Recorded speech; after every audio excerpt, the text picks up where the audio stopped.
Whātāra whātu le amatanga fo ile nei mai aso I se whapoponga o talafo le radio Samoa wala whaponga mai. E tūranga ese solo te te ina whātautai e Morocco I le whaai unga le vai aso, solo te te e whaasanga I le whainga māloa le atunu, ma vai ai le anu talabou Morocco, wa sāwaria a ai le atunu, ma whaai roa a lātou whaitionga I le whainga māloa, ono le whaalu o tupe I tā longa whaava māloa, a o tu la fuai au unanga tau soifua maloloina ma o onga I le atunu. Whai mai le CNN o le teminei e tolu stadiums fau o loo fausia ma toi whaafau ina ia tari malo ai le atunu I nisi o fuafuanga e peo le Africa Cup of Nations I le whai unga le tausanga nei. Ai mai na tau mawhai leo leo e whata ape sol te nei I a ai ese sa whaatino ai.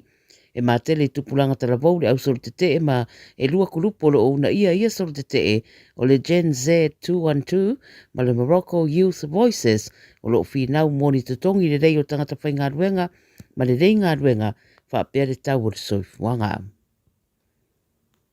I Suria, wa whailoa le minista o le vai whafua le atunu o Assad al-Shabani I le CNN o so whainga Israelu I Suria I le temi wa mai ai le pūlenga a le whainga malo a Assad po le taitaruai, wātiri whaawhainga tā ai whaatara noanga I le atunu mo le tue fia foi I le tūranga sai ai momoa.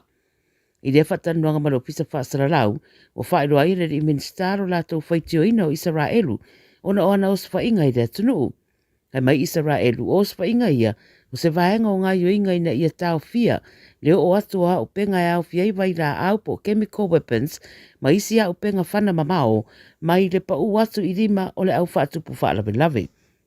Na toe tari le minista mai Suria, o la tau ele o whaamatau I se isi po o se itūlangi e au fia I ma Israelu, pei tai wa vaia pea o so whainga ma whaamatau, ma ua ati li whainga tā ai whaataranoanga I le toe fo I o Suria I le tūranga na iai momoa. I Amerika, e to rua tangata ua maririu ma le isi to avalu o loo marinu ai se whaalawe li putia mai Michigan I le no fuanga le lotu mamona po le karesia lau pa ia o aso ngatai le whaetu o Grand Blanc e Michigan. Wai mai leo to atasi le isi o loo matua I tinga ina, ma o le whaalawe na ta whana I leo lotu ua ia, Thomas Jacob Sanford, tangata I lea no fuanga, ma hafua nei ma se afi e peo na whaeroa le BBC. Wa mariu la le li leo Thomas e peo na tua ia, e leo iroa leo le mafua anga wa ia whaatino ai renga iuinga. Au lo whaataria se ripoti a wiri iri mai leo I se teimi ia ua saunua le presidente le tunu o Donald Trump I le whaanoa noa I le nei whaalawe a ua whengai nei le FBI ma le suenga. O nisi ripoti wa ta wai o leo ua mariu sa avea mamalingi pei ta i o lo tau mate pere mafua anga wa ia whaatino ai lea sori tūla fono. Wa manino lava ma whaamaonia o le li sa ave mo ma presidente taruai o Bougainville, Ismail Toroama, o le ato e tura I mai le tofi presidente o le atunu ina waloa ia mai rei unga mai le ofisa o whainga palota. O Toroama o whaeroa siria ma le iwas furu wafe tangata na palota ia I le palota na se ima vai atunei, ma o whaeroa le ripoti ma le ABC, o pasia le li presidente se au whainga maua lunga o tangata palota, o palota mo ia maule ato e whaua waila na whainga malo mole I siri matausanga. E fuai le whaavai o Bougainville, e na o le whaalua na mawhai na tura I mai stasi I le tofi presidente o le atunu. Ma le tala mulimuli, o le vaiasa le nei wa whailonga I naile ngana tu walu I Aotearoa, ma o se vaiasa le a whataua I fo I mawhamanatu a la tautu manganuu, e au fiai ma le rātou tūtu o tasi I rasa mōmoa o ke topa. O lea fuafuanga e tausanga mawhaia, o whaatino I lalo le porkalame o ngana New Zealand, e pei fo na whaamanatu nei le ngana Samoa maisi I le teimi o sola.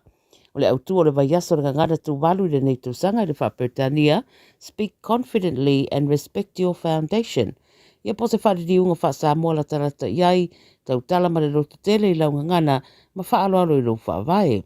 E iai porkalame wa mai atu whaatsia le community o tangata tu walu I Aotearoa, mo le whamana tuina fo o le nei vai aso tā ua mō lātou ainga e mai sero lātou o tunu.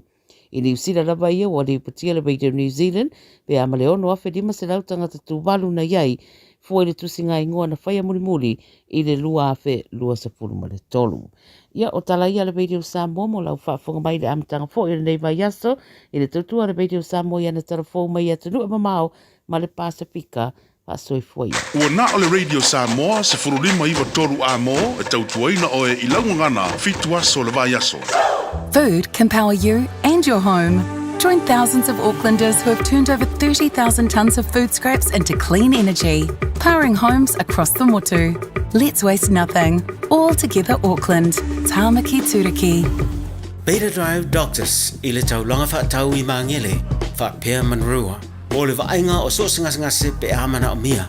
E whaatino e fo i matupui pui o le whanau witi, o tupui pui la COVID is fluiva, mo i lātou is fuluan tausanga malunga atu. Whaapea matupui pui o le flu.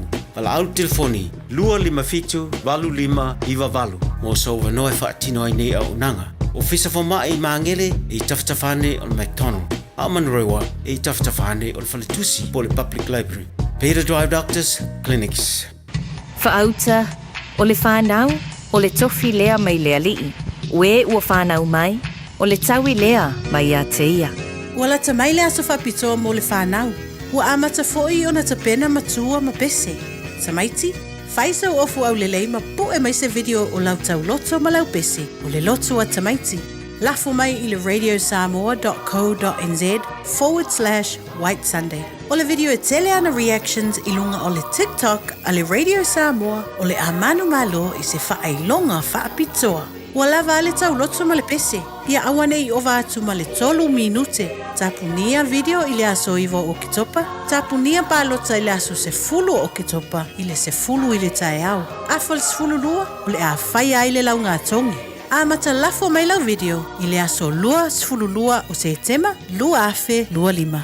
Matuai o le tala lena, te pena mai lau whanau mo le tātou tauvanga. A wā le lātou aso fia. Mo nisi whamtalanga, whafsota i mai le ofisa le Radio Samoa, lua ono lua, tasi lima iwa tolu. Ia mania o tō mātua, whapea au auna e tua, ai ono mātou le whanau soifua. O le vitua o lele ma le vitua i ala o ngā amata e mawalunga lana au nanga tau Early Childhood Education po a o ngā amata Samoa ma le Pasifika i maangele e iai whaia o ngā le stala ma whaia o ngā lango wa lava tā pena mo le awa o ina o le whanau. E uti avanoa o lo o tutoe awa lai te whaatuai ai lesi tala nei loa lo walo wala au mai i le olua tasi tolu lima fitu valu iwa fitu olua tasi tolu lima fitu valu iwa fitu e whaatulanga ai se taimi e te asi mai ai. Papito maua e le Fruit Shed. Pusa piso po Pasifika. Se lau lima whata la iwa. Pusa tayo a Palaiti. Faiva ta la iwa. Pusa pipi. Ono walu ta la iwa. Pusa Eleni Ocean Best. Cholo wano ta la iwa. Susu mai i le Fruit Shed i te tonu o le shopping centre a Maangele. Tele male ano ai o whapitoa mo le nei whaitau. Pa ai te wo misi la wavanoa. E le umi le nei whapitoa. Asi mai loa i le shopping centre a Maangele. I le Fruit Shed. Radio Samoa Tasili mai batolu Amo Radio Samoa. Tasili mai batolu Amo.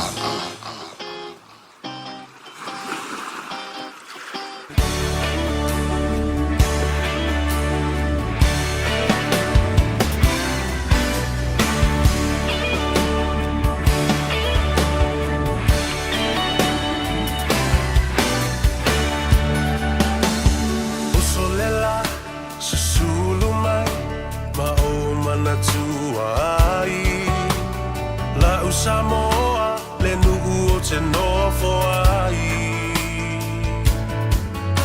Pe whaapewhea na ngalo atu o i lewa ai Samoa o le penina o te fia i ai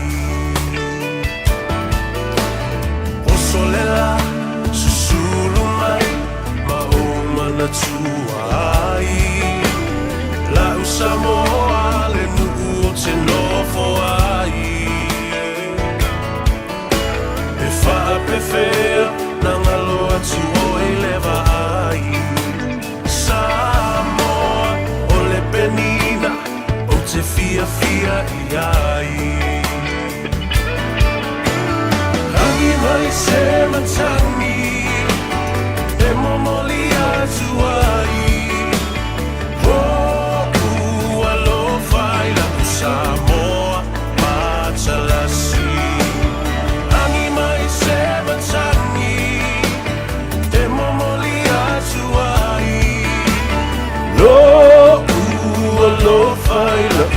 Samoa Patalasi. Ia talofa lava, malo le soifua manuia ofa lofa ia te oe. E le nei fo ia sa fau, la songa fua, luas fulmalivo se te ma, lua afe, luas fulmalima. Whaftai le tua, te mailo tu soifua, ia mase malo soifua i le au na nei wa tātou toi lau lua fasila whai ai, i lo mo le nu ua le o tua le nu. Wheloa i fo i ma le nganga fifia, i pu e o manu ai le o pu e o mala. Sa o whaftai le tua i lo wanga le nei, malutia i fo i lau whanau, mai le nā whai unga le vai aso ua tuana i atu. Ia, sa e kankanga o le luku, e fui kanka e o se luku. E tangata, nga wha ua umai ai le polas fo le liberas tō nai, se i o umai lea so sao lai whai a fia tangata. Ui o lea, wa le tau i masui le tua i lana whanau. Ai ua whaamumua pēr lo nā lofa malo nā ngalilei. Ia ai whaatelengese mai tua. Lona to sā ma le tau i masui. Ia whaaftai le tua malo a fua ai lau ua maua. Maua le avanoa ua tātou sufi ai le lofa ma le ngalilei o le tātou tapa au sili. Ia ua tātou toi penei ai. Ia tau lunga tuai fo i ma le o nanga le talenga ia whonga mua. Ia po le tau wha fo ia se Manu Francis Ioane. Tālu sia ma le wha moe o la walu sa o le lato whale ma le lato ainga. Sa ili manosi a wale asua te eo toi fo i mai. Wha wau le ngā ruenga ma le tautua. I le wha whonga tāpua i le atunu. Whatalofa, whapitoa lava, i le tawhatolu ma whatulou fo i au tūlanga whalupe Samoa. Pa ia ma mamalu whaale malo, pa ia fo i ma mamalu whaale anganu. Ia ma walunga se vi inga, e si i ana au auna to tofi, i whata whaitau langa e fia, ia e se fo i ia e a inga sa le vi. Whatalofa i tamam tina mātutua o le atunu, tua asin sina, ma o ta malawa, Fale o tangata mātutua, ma o ngase i so se tafo le lalulangi o lo o fia ta mamtina mātua. Taito alua i nai i lātou. Ia tātou au nanga ma le tautua le siu fongo sa mua ma le malosi. O lo o lea atu i le tala. Ia ma lātou sila fia i fo i mea lo o tutupu i le atunu. Ia ai mese le nei atunu o New Zealand. Ua a vea mo tātou a inga lona lua. Whatalofa whapitoa i le lau fionga i le li pāremia o le tātou malo tuto tasi o Samoa. Ia a o whia ngai i fo i mga ngase o le tino i le nei fo i vaenga. O le tausanga, lau si i ngase mai ai i le nei atunu. Ia ma le wha moe. Ia tātou te whatuatua i le atua. E ta wala mai i alona alofa malona anga lelei. I ali i matamaita i fo mai mo nātou wanga waa. O lea ua whaatalitali atu e whaatino tonga fitinga. Ia ma au wala ese e mawhai o le toe whaafu si ai. Ia le soifua lau lelei o le tātou te tai le tabao le atu nuu. Whaatalo whaatu lau fiong le li pāremia. The Right Honourable Prime Minister of Samoa. The Honourable Lauli le Mali Atoa, Apolota Iwao, Fossi Schmidt, ia whapea fo i lofa le tua, ma le ainga ma le au malanga, sa malanga mai, ina ia, moli tai mai, ia au wā fo i tong fitinga wha fo mai.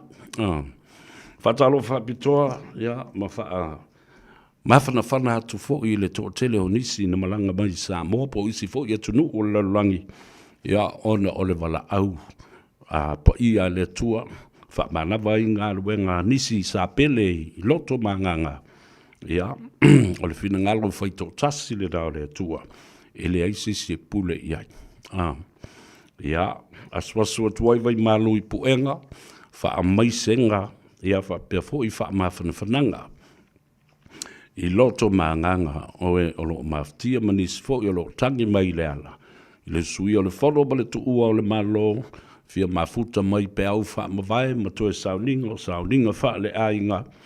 Ia, o le mātou tatalo i le atua, ina ia iailo nā nganga. whaamawhanawhana i le uwhiti ai o le au pongisa i lunga o ainga, whapea fo i e kalesia, ia ai le ngata i le nā o nuku mawhio anga mai tū malo ma whalapu patonga i so se vaenga lava o loo maua mai ai.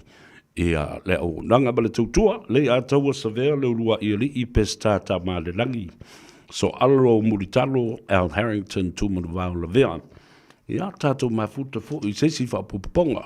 O le tātou polo kalambe o le nganga ifo Faiva bale tu ua wa onga le whanau. Ina ua nganga e le lai le tai au, hala usu fo i le atunu ui o lātou Faiva batiute, ua totofi iai. Faiva o le ngā tei whale, o Faiva fo i o le vāte tea. Ia e maise, o Faiva o le tuavau. Malo le ngā lue, malo fo i le ono sai ma le tau wata i le iangis. Te ngā lue, o le whaamrianga le nā mō lou ainga. E le whape ki ngā lue fua mō seista ngata. Ia, ai tele me whai ai. O le tausinga o le ainga, ia whape nā foi. Le whainga foi o lauma tā whale, ai maise. O le aitau balele whai pēr i aso uma Samoa. A wao tātou ainga lo whaamuri mai. I o tātou lau whanua ma ele pele le loto ma le anganga. E no fo i nei. Le whatu ma le loto lai ta am ta whaua nei Samoa. Ia, whapena le o langa leo o tātou. O lai fo ima soifu ai. Watalo whapito inisi i whaato taunu u mai le whainga malanga mai Samoa, po Australia, po Hawaii, Amerika, o whea lava le tuli manu lalolangi na ngā i mai le whainga malanga. Ia, malo, malanga banduia, alo fo i lo tō la tō i le tai, ma le la tō i le ea, ma le la tō i le vasa. Ia, o tau mai ma le manuia le whainga malanga. Whai loa i fo i mainga, o mō mai e ma sani, nisi whai o fau, tu ua, le nei fo i atunu, mo nisi fuafuanga alualu mamau le atu a inga. Ia, o le mātu talo fo le nā. Ina ia leo, le atua i lunga o le ala, o wane ia whea se atua o le ala, ia le whainga malanga, a ia tanu umalmanuia ma whailoa i fo i mainga, o loo whaatali mai i le isi tu atu, o le lalolangi.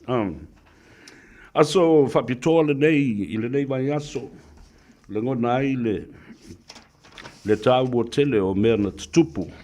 Ia mai se po i o le soifua na mai mau o le so. Aso lua sifu maleiva o September. Lua afe maleiva. Ia, o le aso whaanono ma le aso pongisā na nai le tātou o tunu. Ina ua o so whai tātou, ai mai se lava le tu i sai. Le atu ali pata, tāmatangi, ele tsunami matautia o le lua afe maleiva. Se lau walu sfulu ma le tolu tangata na mali liwai. Tangata mātutua se yo o yari imta maitai o lava i whanau. Ia, sa whanau ele lātou suifua. Mai, o le ale mwhai a o na ngalo le nei aso. O le aso pongi sā. Ia, le aso whanau noa mo le tō tele o tātou ainga. O le laki la o le osol tsunami lea. Osol tsunami ua iloa tangata ua tafa ata ua amata o le malamalama. Ai ana wha pea o le tsunami lea oso a o la lava e pongisa. O lona winga e toa tele atu nisi tangata se manu e ma wailo nato soifua.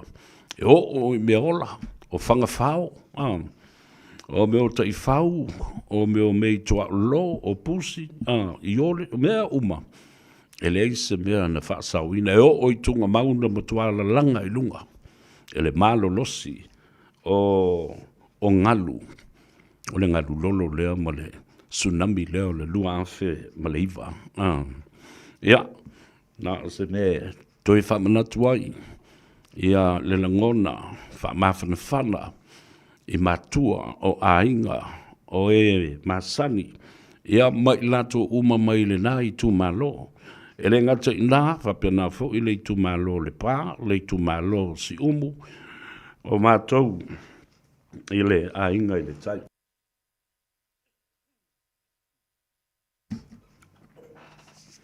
ma ua toi whaamanatu mai ai I a te au.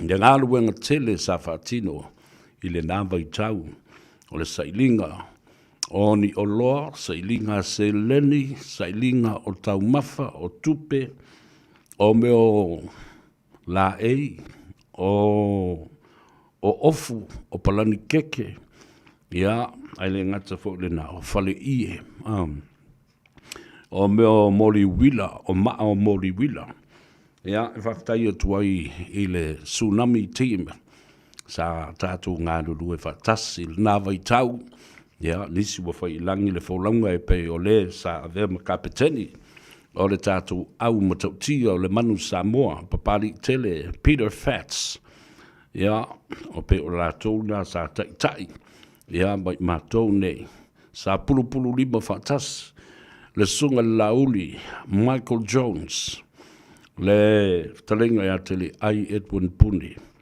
whapena fo I le tōwhaia olo, Eli Sapuni, nei le ia tau savea, tōwha ia so alo, setu mua, le ftalenga ia lose, o le awhionga ia muangutia, the rose, ia whapena fo I le tōwha ia matamua, lapa, o le sunga ia awelua New Zealand, mulitalo, o le tōtele I o le mātou.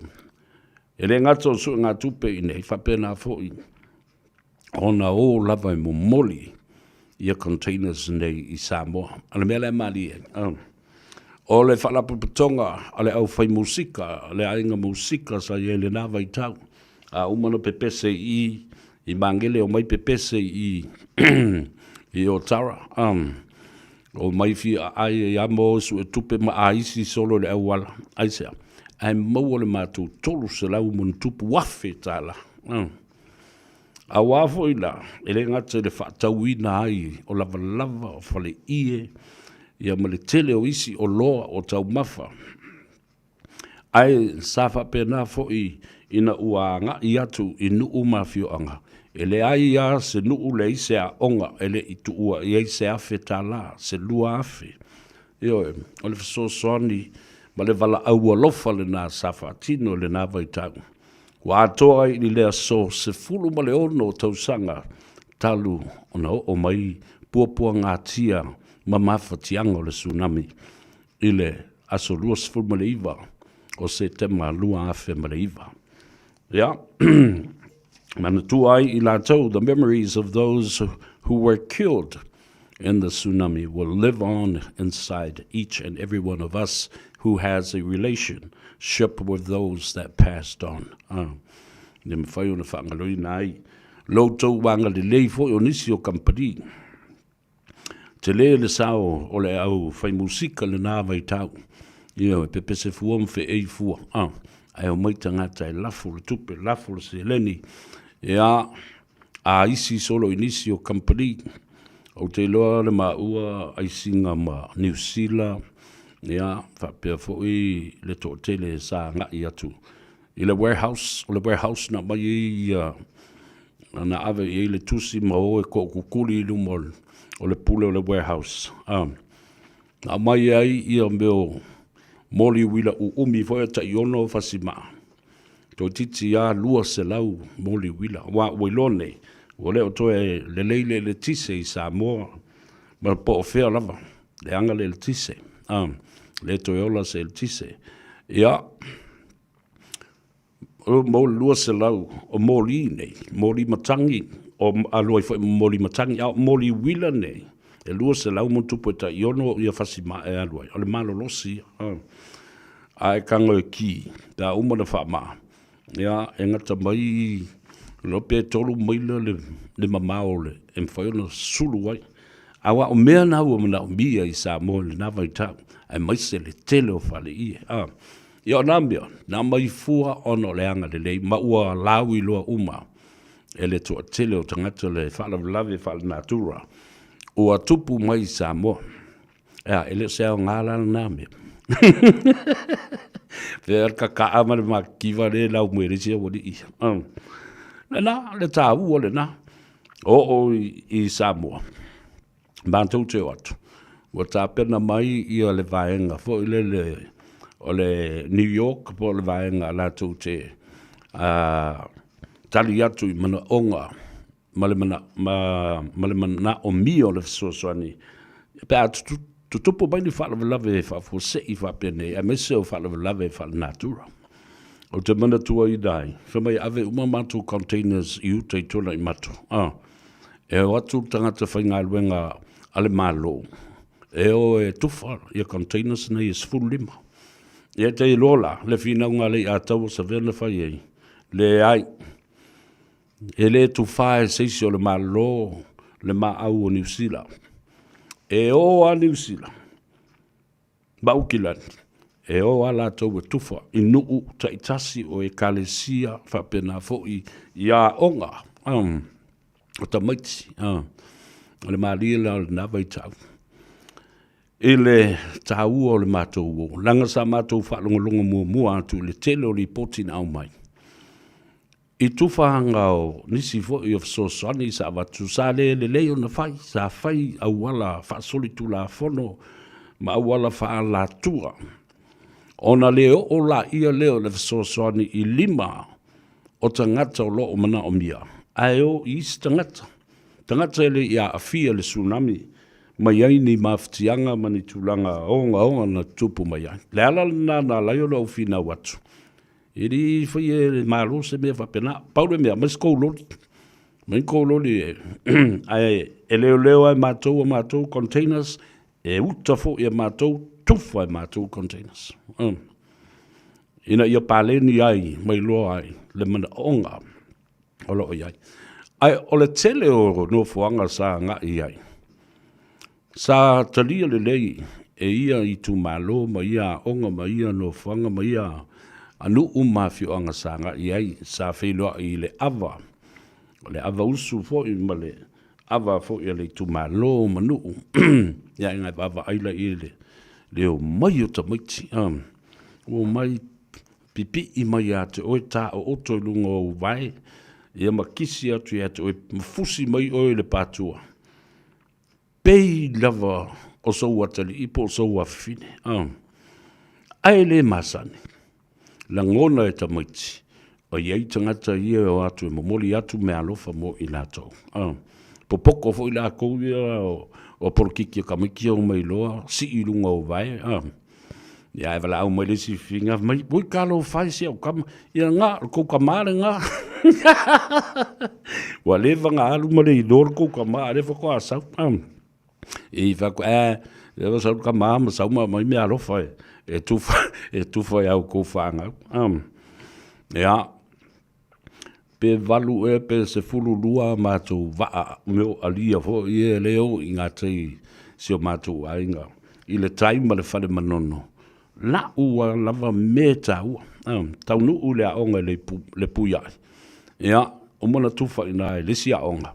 E te mimiloi fo I o le tongo. Ia, anga I le waffle na ina iai ia le pai fo le so o le tu ino pale so o le ataua ai e tau vai o ka o kamaki kusa e kolosi mai ai no ina I wa le intavale e sava vali mata mo e solo tabaki lungole ile motu wala tu I lo le ia la wala kipi aku I kolosi ngai na ai o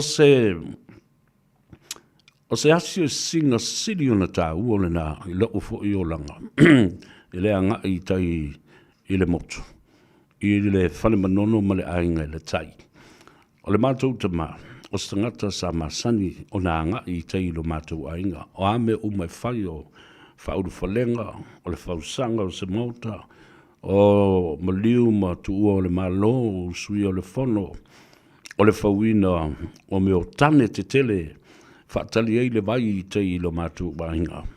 Ma isi vaenga le motu atoa, na e whaneu, mautu angiangi, ma o le tongo, ia, whapena foi.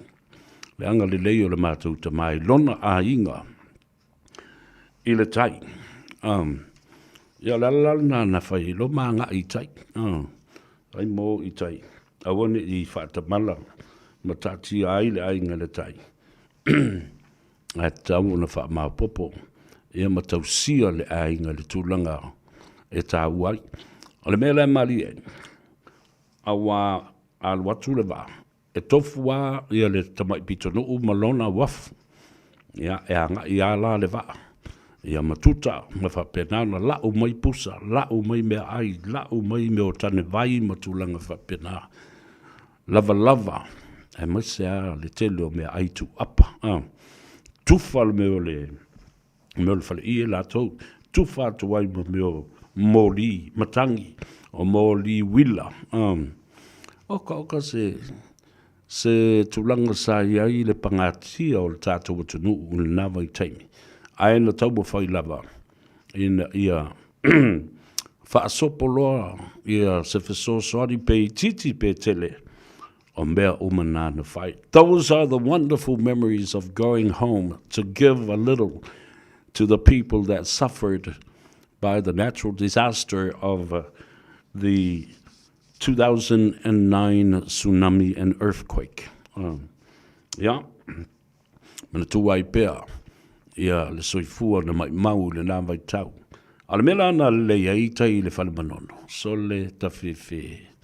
O le mea e taamilo tu ele mātou waa e whio so i lalo, lau, a ua tutu mai tangata, ma le mea le paelo, ua uma o le tipi iai, le tu o le funga, o a uma o le ponge, i tutono le paelo, le oka. Ia whiwa, ia la, ia le, e whaitu whanga oloa, ia mamao ia i le paelo oka lea o lo ilunga le waa.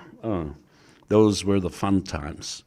And it took off the emotional stress that we used to have and thinking of those who have passed on and lost their lives to the tsunami of 2009. Yeah, te loa leo toi wha manatu atu au le so, a toa iai le se fulu ma le ono tau sanga. Talu, ona tupu le nā wha na velave, se wha velave e mi lava, ia ona manatua pēr. Ioi, o tu ai ngā sola i e te tau o na wha benatu, ona o le soifua i lātou. E mata oi la ia leo se aso wha no loa, ma se aso sa pongi sa ai lea tunu. Ai le o aso pongi sa i e o isia wari i lea fo i le wha ai longa.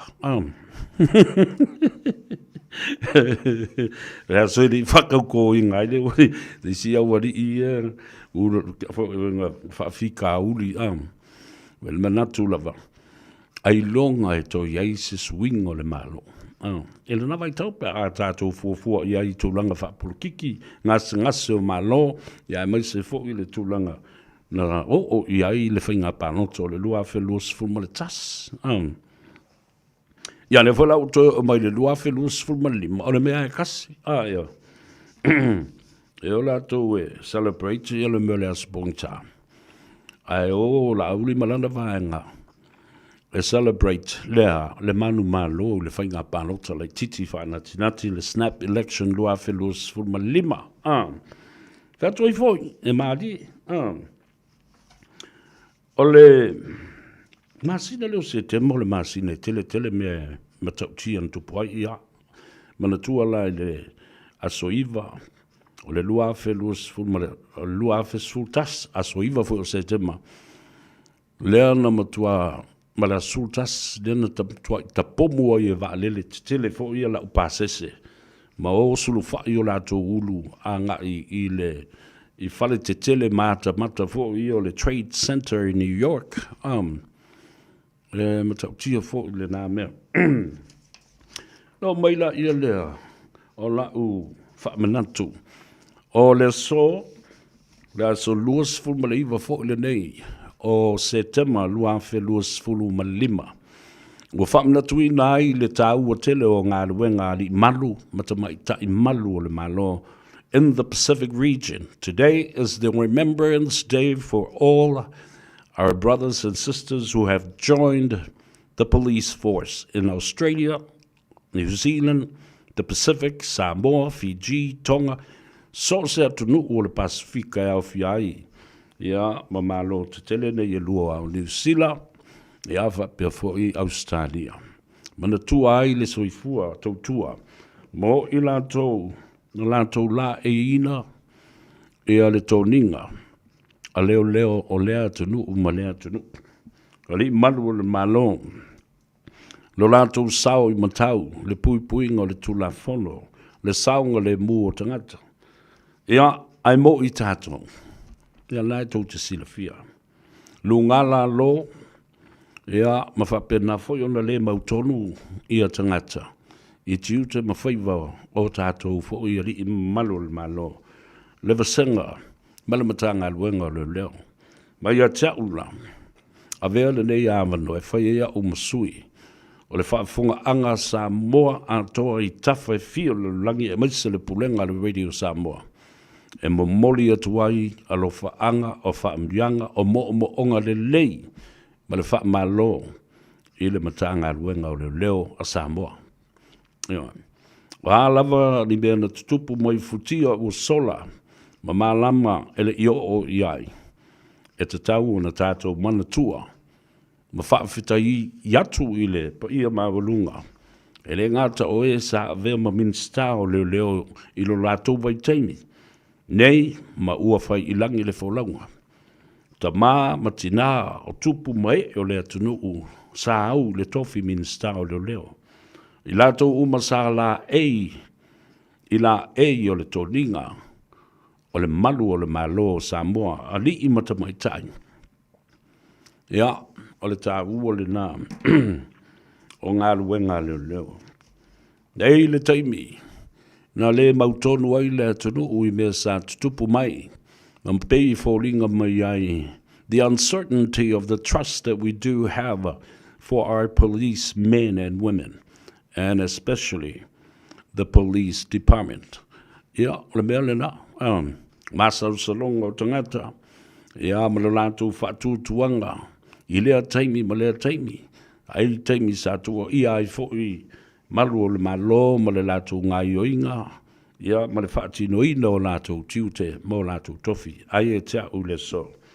A vea lea manoa, olo iai pēr le tūla fono e whaatino ai, ni suenga, whaasanga fo ia I lātou, ma le whaatino ina o lātou tiute, o le mea le nā, o le mea le whaamsidonga, ma le mea o le sailinga o le ami o tonu. Ai mo le teimi nei, o moli atu le nganga whaafitai, ko tele I o tou, o tupu mai e o le atunuu, o lo whaatino o lau tautou tonga, I le tūlanga tāua, ma le whaamaoni o le whaatino ina o tau tiute.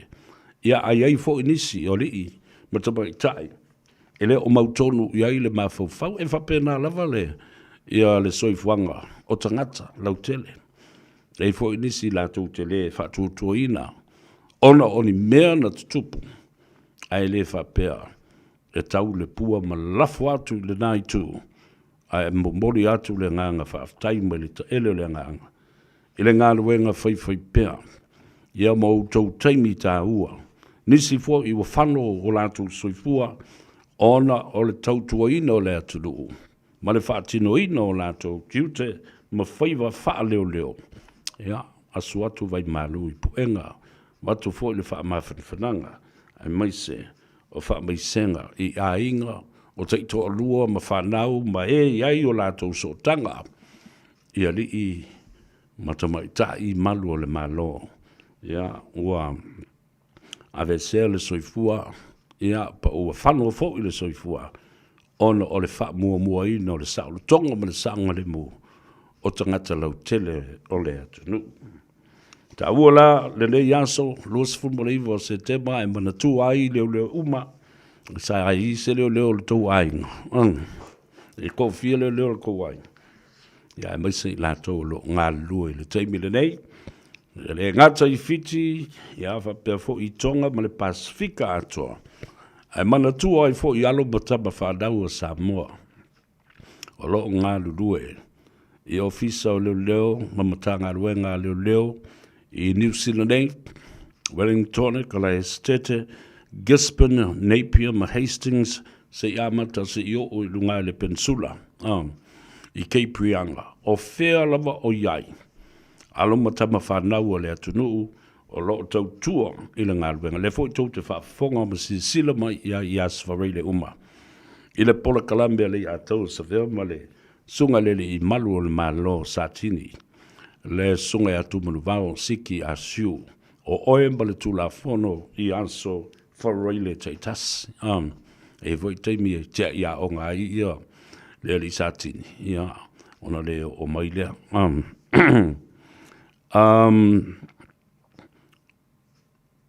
Whamai ia timu ia I pai tele. Whamai so for me really I'm just getting ready to drive home from work, the airport area, Mangry, and listen to you in my car. Just warming it up. Talo fai. Alo vai timu ia. I pai tele. Lea la o atu le whatalofa ia te utau I lunga o le tātou apia fōlinga, our Facebook page and also our YouTube channel. Whafta iatu ia te utau, ko usu matua whawhine, wō ma paanga ale a taua sa vea. E le ngata I le ngā Gagaifo Faiva mai le asonga fuasa I o le asfareile. Ia e whapea nā fōk le tātou polkalambe, tuli au pūpea e atunu o le lalorangi. Le tānoa awa e palu whakasiso se mea. Ma o ina foi e tau awa ipu o le tai au ma tau mafa se awa le atunu. Ia ma e malamalama I loa ma e whaalongo le sao. I le tai ua tele le nā. Ia e an mele lo te so o mai e tangata. Maile a tau sa vea. Wawa ai atu I le media le nā lea. Atu le epa ma rei ma fontoi. Nā ua toi tawa I misa I la tau ia. Fetuia I whaai o apoa a o upu la e sawai I tala lesi a wanga I whai I lesi uru ngāli. E lea o ni upu. E lea o ni upu tau ngofie ma ni upu foilele.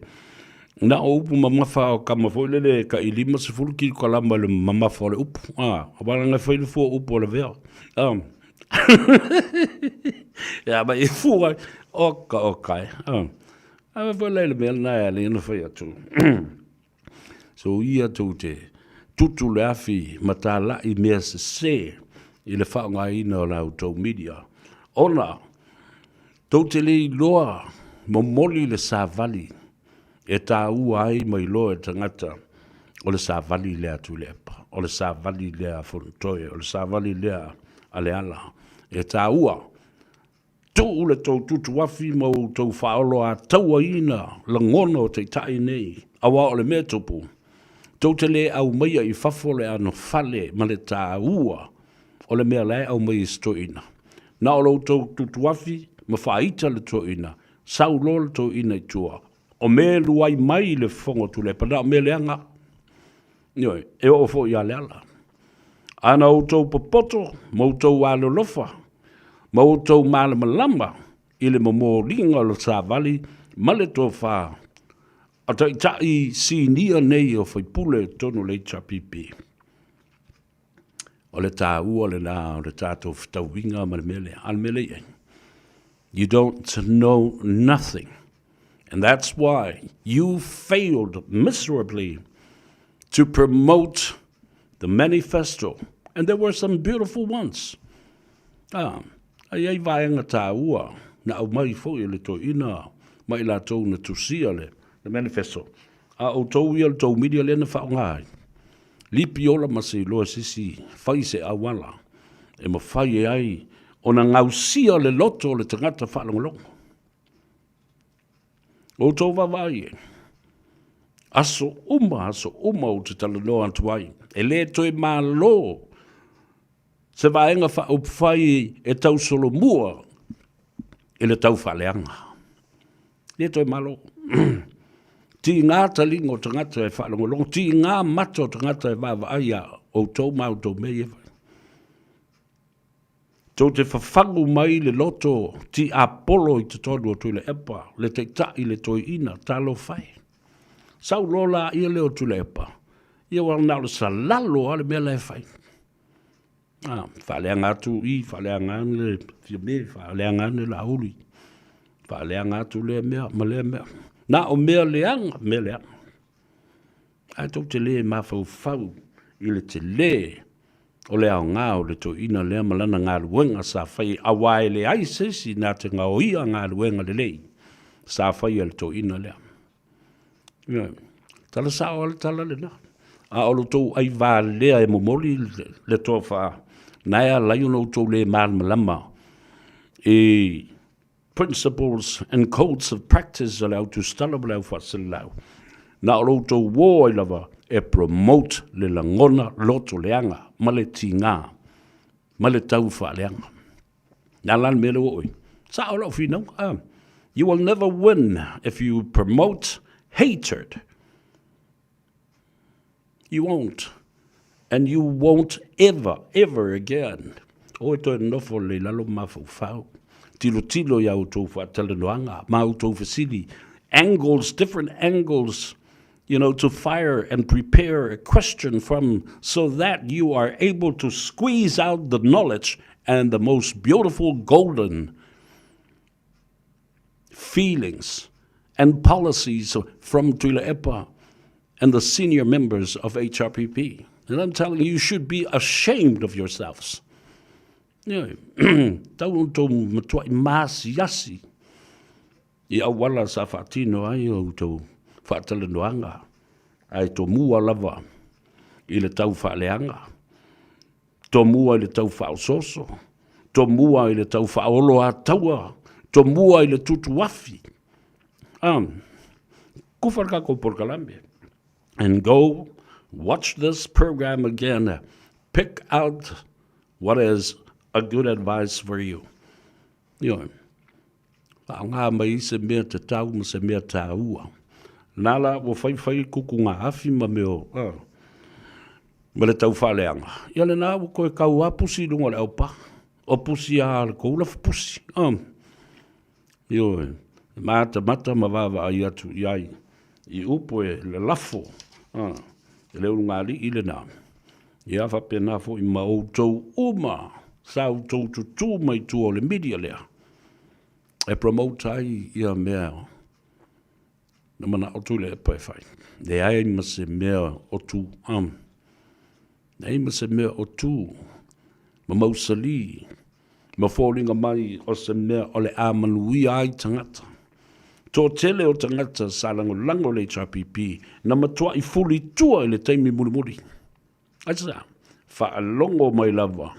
I le pese ma le sasa le ataua sevea e le toe ma lo se pati whai e tau solo mua ia I la tau le promote and promotion o le ita, o le whali o le tōta mai o le tau whaaleanga.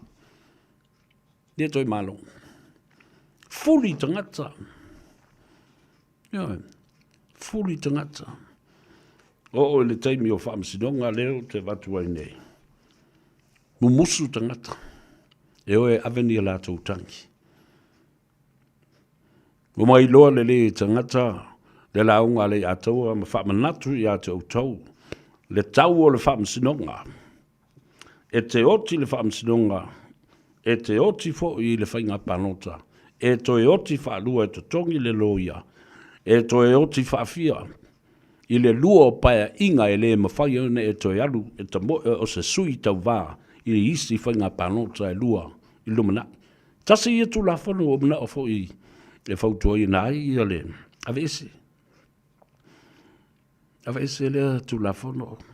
Wa ia tele fo I ma ua mamafa fo le tu la whanu le a ia tau o tangata.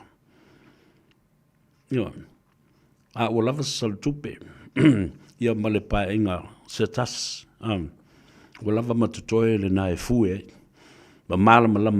These kinds of deterrents were probably not only a violation of the human rights of the people, but then the Reform Commission, law reform of the Electoral Act. Na mai fo I tangata ang sala.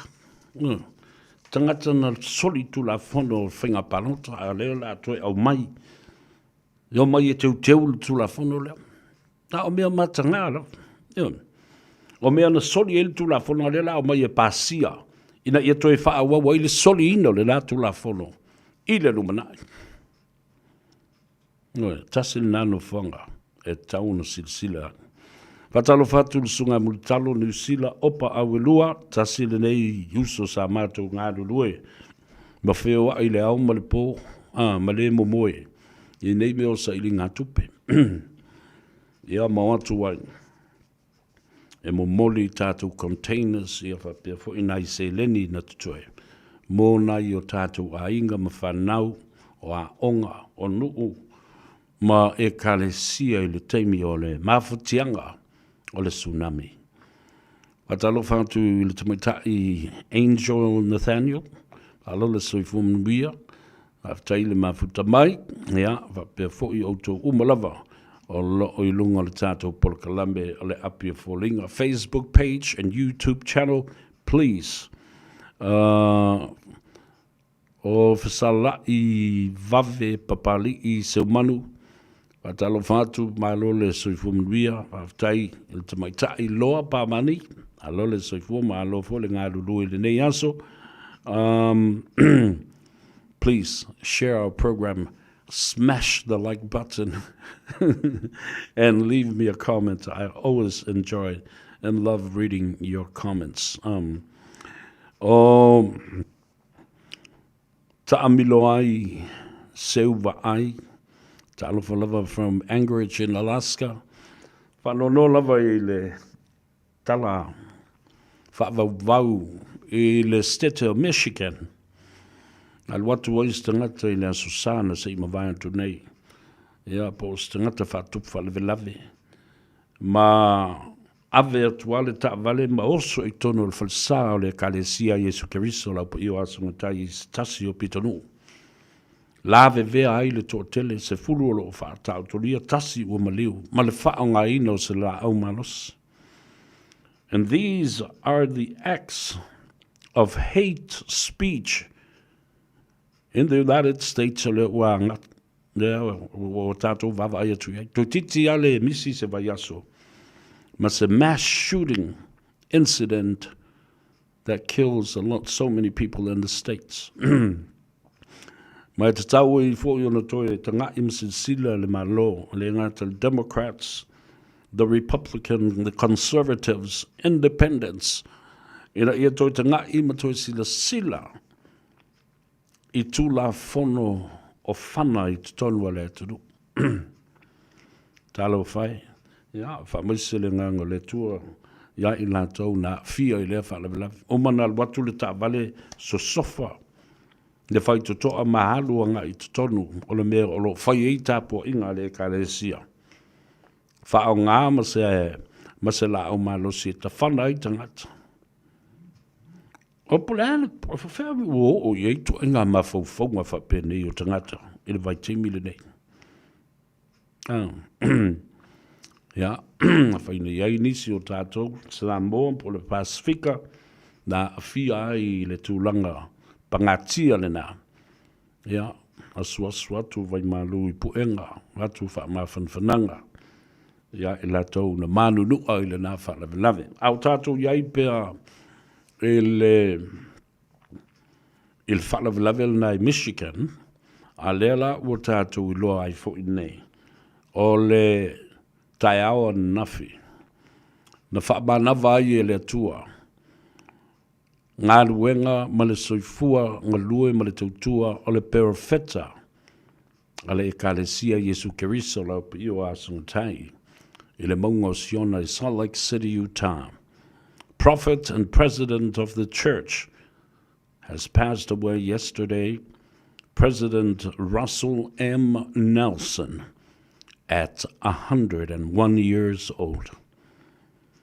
Whaamana waina le tua le aso nafi ana ngā luenga le li perfecta le tangata wa ai o le au auna le tua. Russell M. Nelson I le se lau ma le tasi tau sanga o lona soifua ngalue. Yeah.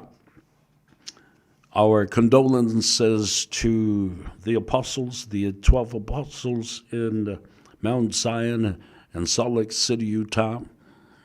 the Quorum of the 70s, the Quorum of the Relief Society, ia aile ngate le na. O apostolo uma, lea o le a ofo i le filinga.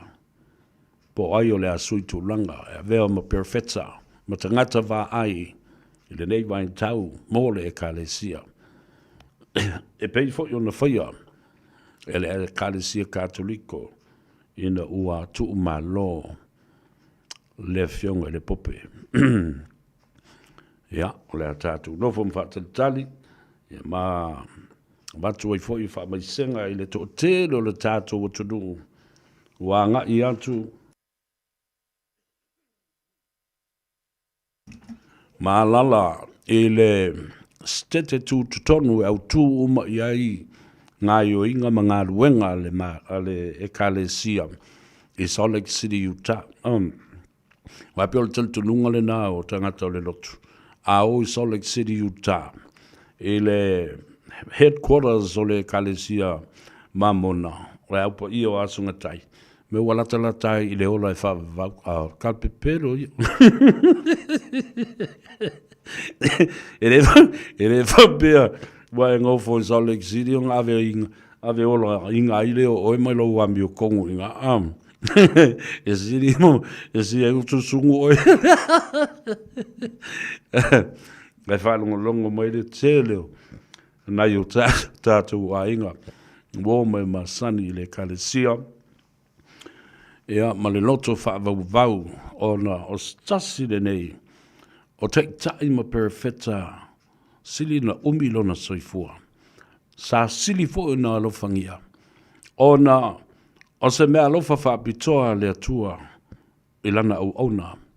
Dr. Russell M. Nelson. O se tangata sa whaapitoa na to mai na whaamniui na ia le atua. O se ali i fo mai tipi na te whaia ta o tonga sili ana.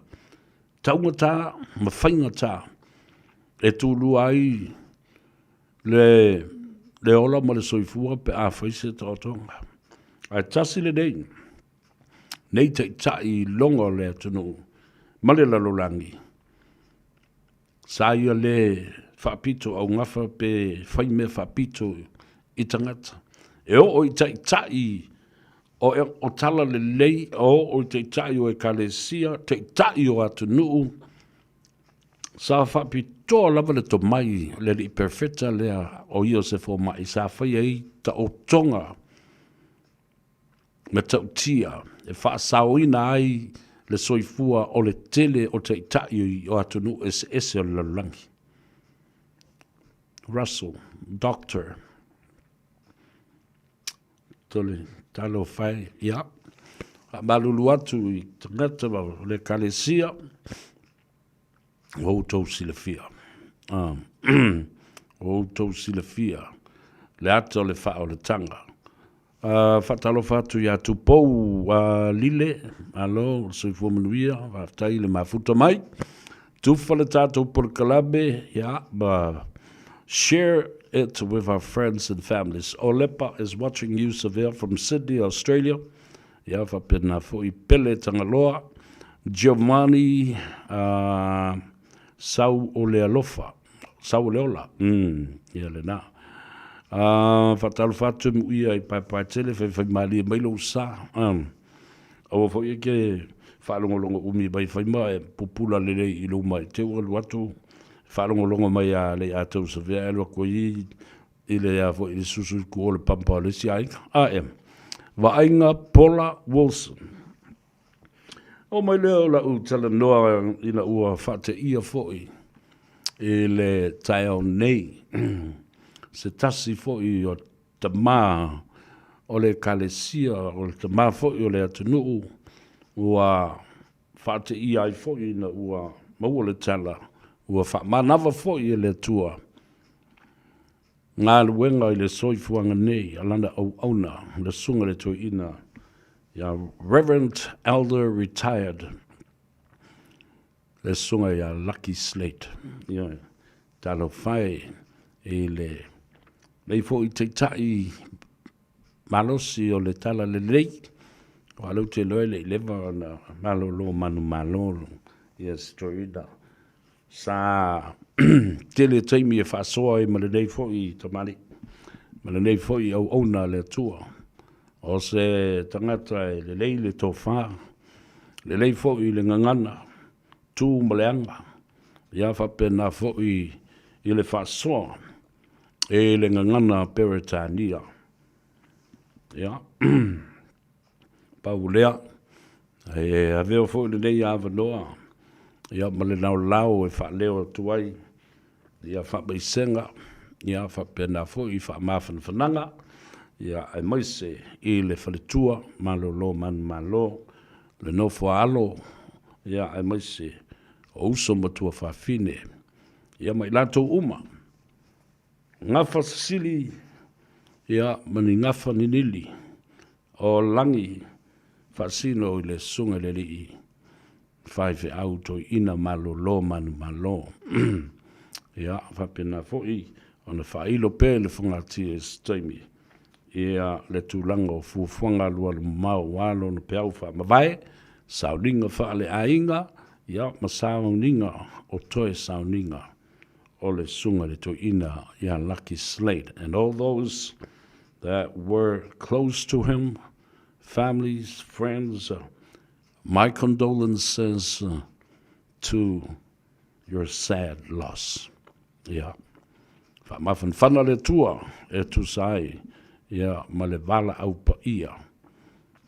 I le nei fo i tamau ngā o le tunuu. Ma le ngā luenga le tua. I've known Lucky for a very long time. And his brother Roy, his family, in Samoa. Yeah. Siana whanau. Yeah. Yeah.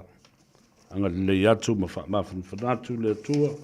E tu sai malana wala au pa ia. La tātou o ma vai foi le tātou telefouia. Yeah. O na whawawoi leo le au nanga ma le tautua. Ale seu fonga o Samoa, e Radio Samoa, Sfulima, i Vatolu Amo, i Aukilani.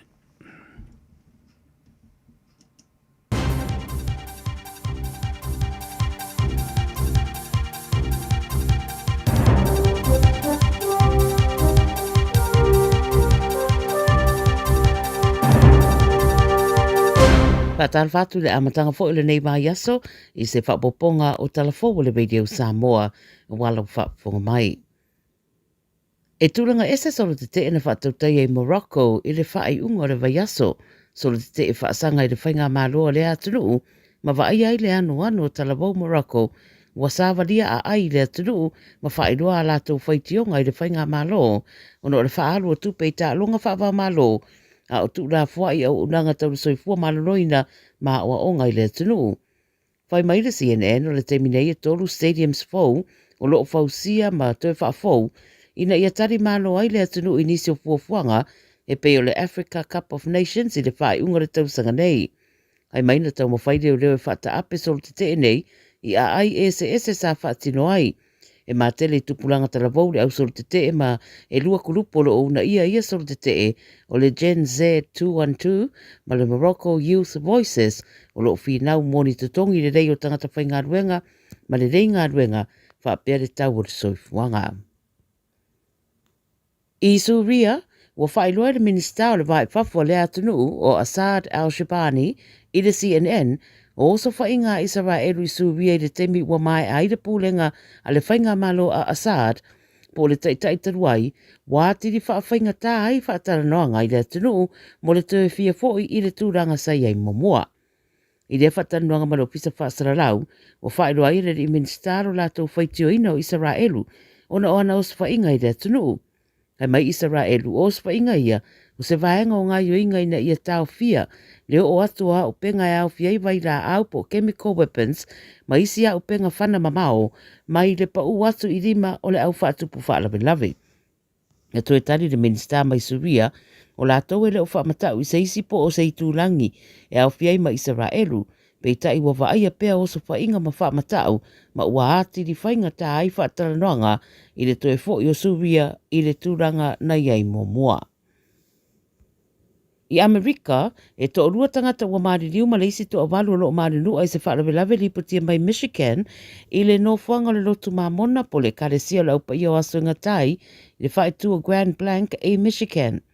Pai mai leo reo to atasi le isi o lo matua i tinga ina, ma le whaarabelawe na ta whana i leo lo tua ia, Thomas Jacob Sanford, tangata i lea no fuanga, ma afua nei ma se afi e peo na whaeroa le BBC.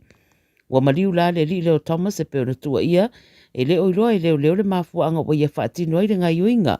Au lo whaataria se ripoti a wiri iri mai leo i se teimi ia ua saunua le presidente le tunu o Donald Trump i le whaanoa noa i le nei whaalawe a ua whengai nei le FBI ma le suenga. O nisi ripoti wa ta wai o le ua mariu sa avea mamalingi pe i tai o lo tau mate pea le mafuanga wa ia whaatino ai lea sori tūla fono. Wa manino lava ma whaamaunia o le li sa avea ma presidente taruai o Bougainville, Ismail Toroama, o le ato e tūra i mai le tofi presidente o le atunu ina waloa ia mai rei unga mai le ofisa o whainga pālota. O Toroama ua whaeroa siria ma le iwas furu wafe tangata na pālota ia i le pālota na se ima vai atunei, ma ua whaeroa le ripoti ma le ABC, ua pāsia le li presidente se au whainga maua lunga o tangata pālota, ua pālota mo ia maule ato e wha waila na whainga malo mole i siri matausanga. E fua i le wha vai o Bougainville, e na o le wha alua na mawhai na tūra i mai stasi i le tofi presidente o le atunu. Ma le tala mulimuli, o le vaiasa le nei ua whailonga i nailinga ngana tū walu i Aotearoa, ma o se vaiasa o le a whataua i fo i mawhamanatu a la tautu manganuu, e au fiai ma le rātou tūtu o tasi i la Samoa o Kitopa. O lea fuafuanga e tausanga mawhaia, o whaatino i lalo le porkalame o ngangana a New Zealand, e pei fo e na whamanatu nei le ngangana Samoa maisi i le teimi ua sola. O le autu o le vaiaso le ngangana tu walu i le nei tausanga i le whapertania, speak confidently and respect your foundation. Ia po se whaariri unga wha Samoa la tarata iai, tautala ma le lotu tele i lau ngangana, ma whaaloalo i lau whaavae. E iai porkalame ua mai atu whaatsia le community o tangata tu walu i Aotearoa, mo le whamanatuina fo o le nei vai aso tā ua mō lātou ainga e mai selo lātou atunu. I New Zealand lava ia wa le putia le Radio New Zealand, pe a male ono afe lima se lau tangata tu walu na iai, fo le tusinga ingoa na whaia mulimuli i le lua afe lua sa pulu ma le tolu. Ia o tala ia le Radio Samoa mo lau whaafonga mai le amatanga fo i le nei vai aso, i le tautua le Radio Samoa i ana tarafo mai atunu e mamao ma le Pasifika pa soifoia.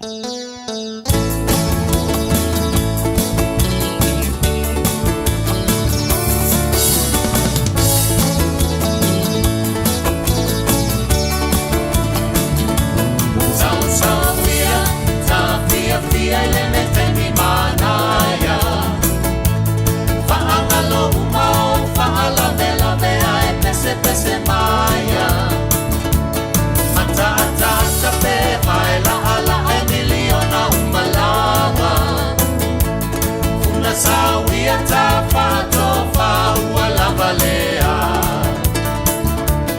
onte fia se pata olo ai mata ata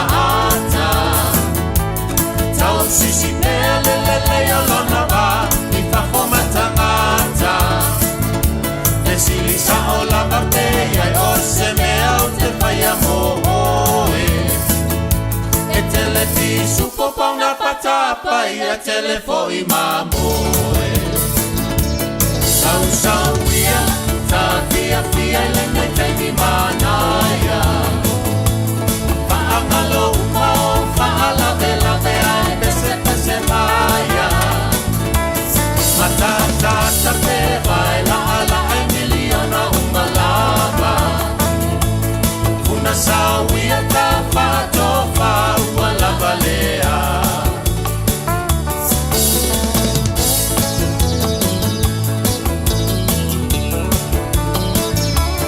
Tolo toe ua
te fia whaalongo ai.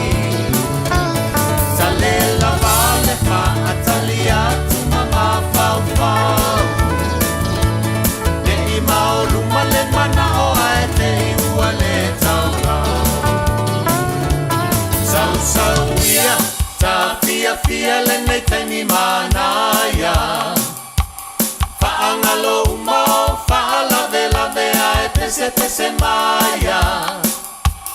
Matata tape vai la ala ai miliona umalava. Funa sawia ta pato fa ualava lea.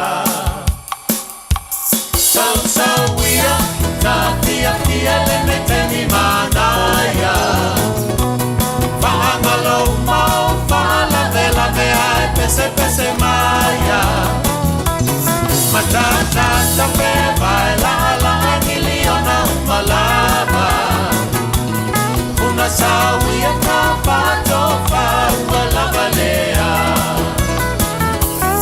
Una sawia ka pato fa ualava lea. Pese la leva a Grey Sisters le tele o tausanga ua vai. Toi whaamanatu ai a te oe profesa whai o vai le nawa I tau. O leo ua sfuma le whaami nu te ua te ai nei le tu lae lima. Whaatasi mai te mai tai o ati mai le tātou. Pole kalame masani o le talanoanga ma le Henderson Cars. I le nei fo ia o huli whatalo whatu ati. Alo le soifu manuia. Ia malo sei fosa vea ia lange mafu ia te oilo whapena whafoina na tapo kalame. Ia malo lava ngalulua le nei tula le aso yo vai esi foile. Mana ia mai o le tau. Yo a mele nai tō te tō ofiso manu ia mea uma e a mele weekend. Manuia mea uma mātango fie fo ile weekend. Nā mai le o whai unga le vai aso.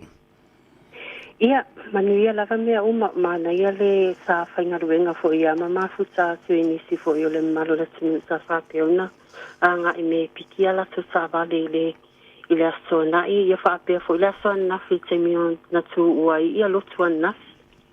Ia, malo, whaftai e tā ua matango fie le aso la o wawa ai atu I whafo mana ia le sulu la.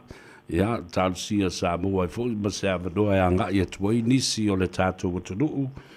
Sa ili feso soali e mafsidi fo I le tūlanga o le fia maua o sta vale mai le Henderson Cars. Samoa sa vanoa mo nisi e fou I le vaai ma le whelua I ne aso.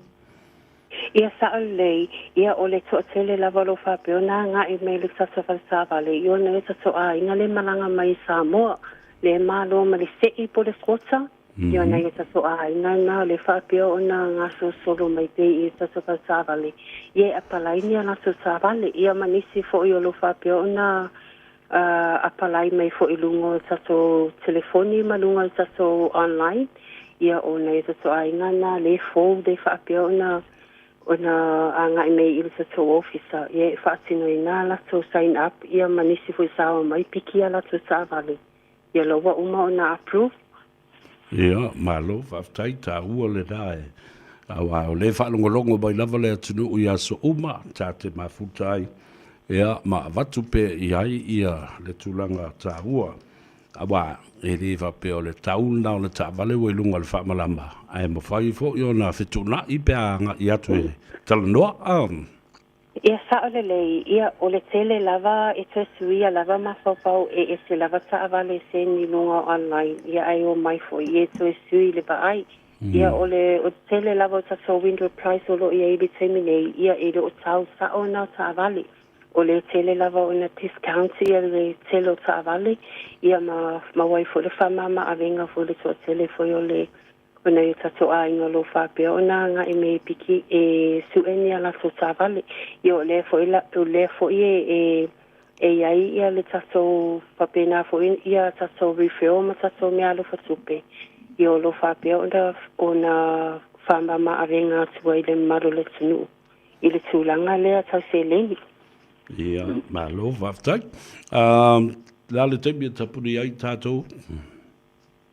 Ia o tātou tapuni nei le tūlai ono, ia e o lo o whāwau pele au nanga le Henderson Cars ia pā ia nā nei le tūlai e sfuru mai tasi. Ia o ai lava o lo o awanua lea taimi. Ia ala au mai I meni mai ia o loo mawhai o na tali atu pēa lau ala au mai.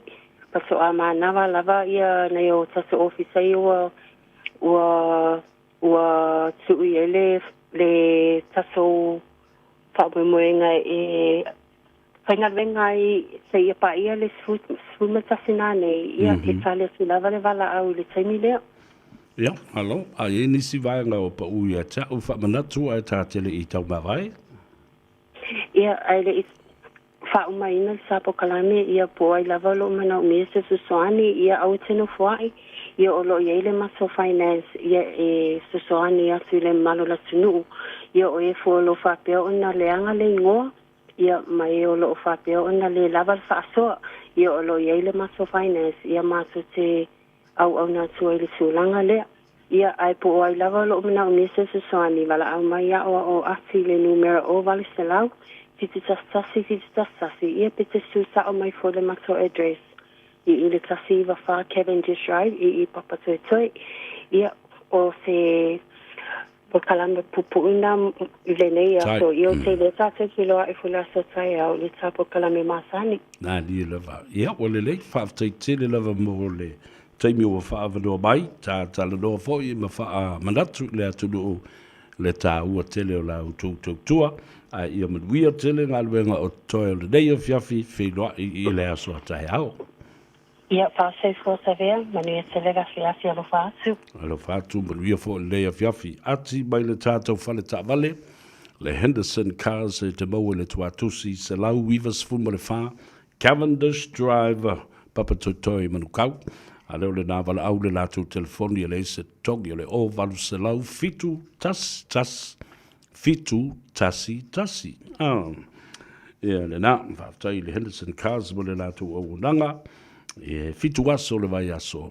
Ia, ai tāpunia I le tau le tū la. E ono I le afia finei. No, mai lea, o la utala noa I le mata upu lea, se whamrianga fo lea mo I tātou. Pe a whai e te iloa le whale o loa na e ta o le Cybers o po le Fruit Shared I na le supermarketi e le taulanga whatau I mangele. Whafonga le Fruit Shared Supermarket. Nano winga te le pisinisi le nei. E o lo whaia le lātou pa uwha pitoa. Ono o le whailonga ina o le lātou aso whanau. Mata atu tai au le lātou pa matautia le nei. Maua ia le Maukeni le titi e iwa sfulma le iwa sene le Maukeni. Ia, whapena fo le cucumber ta o le Telegraph cucumber, iwa sfulma le iwa sene. O le whaipula, ma le whaimata, ta la iwa sene. Cybers cassava, ia pa o le, la fo le cassava le ata tau manioka. 2 kilo kalamba, e 5 ta la iwa I le pepa. O le apa eleni o le taio, whaase lau, le taio, le apa wafo le ue masangi le taio le elengi.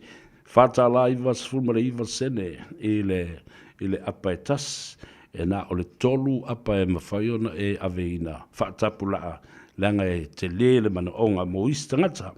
O le tātou suka pae, 4 kilo kalama, ono tā la iwa sfulma le iwa sene, e le kilo kalama. O le pepa coffee nai mo ta ua o le special blend instant coffee ka mawole wa umana wha malu e ta la iwa sene I le pepa.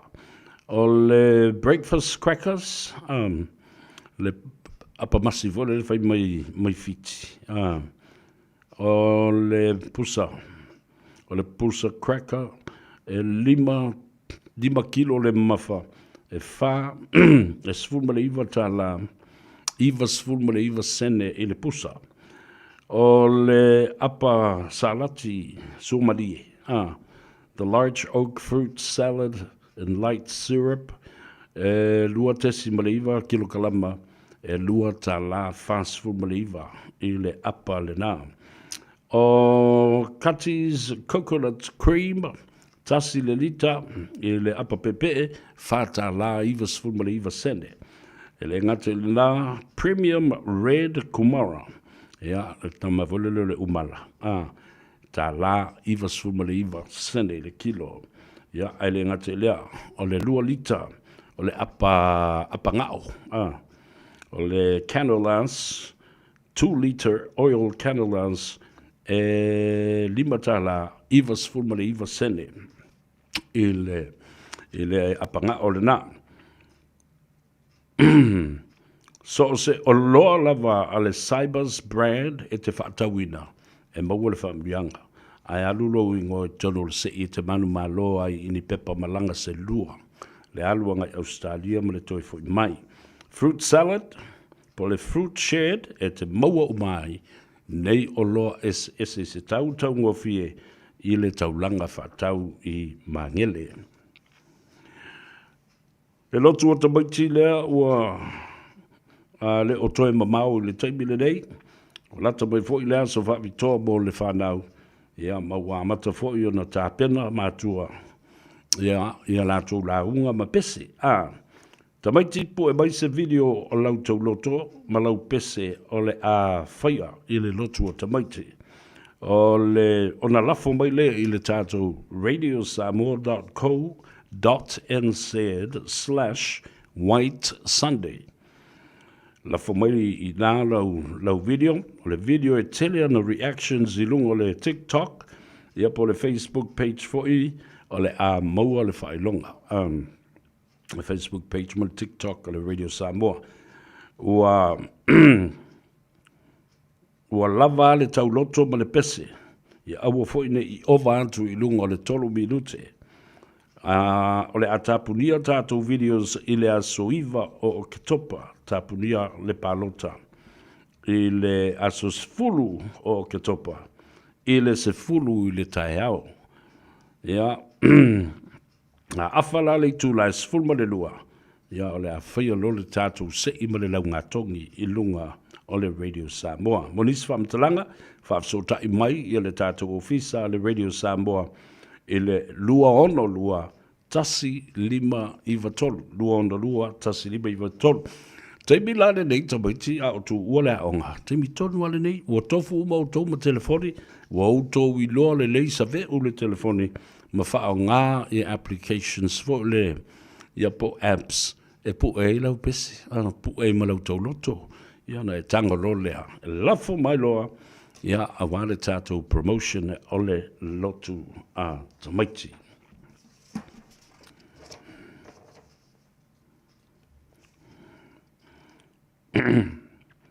Ola tātou o tāle pese lea mō tamaiti. Lai whanau o lai o lo malo lo le lei i le teimile nei o le malolonga o le tu wanga o a onga.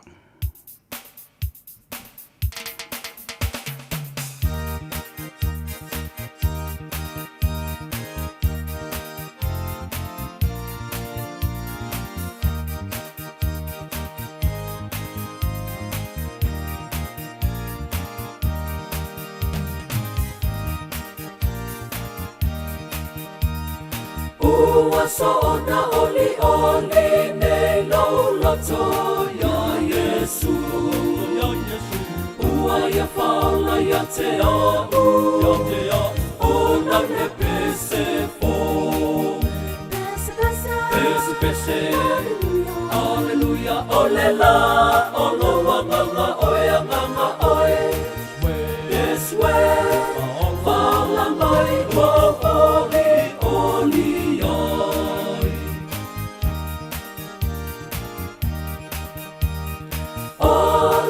Tonga e la au la uala ua whaine. Talulona lo whaia te au, ua mua mea lele. Pese pese, aleluia, ole la, olo wanganga oe nganga oe. Yes we, wala mai ua oli oli ya.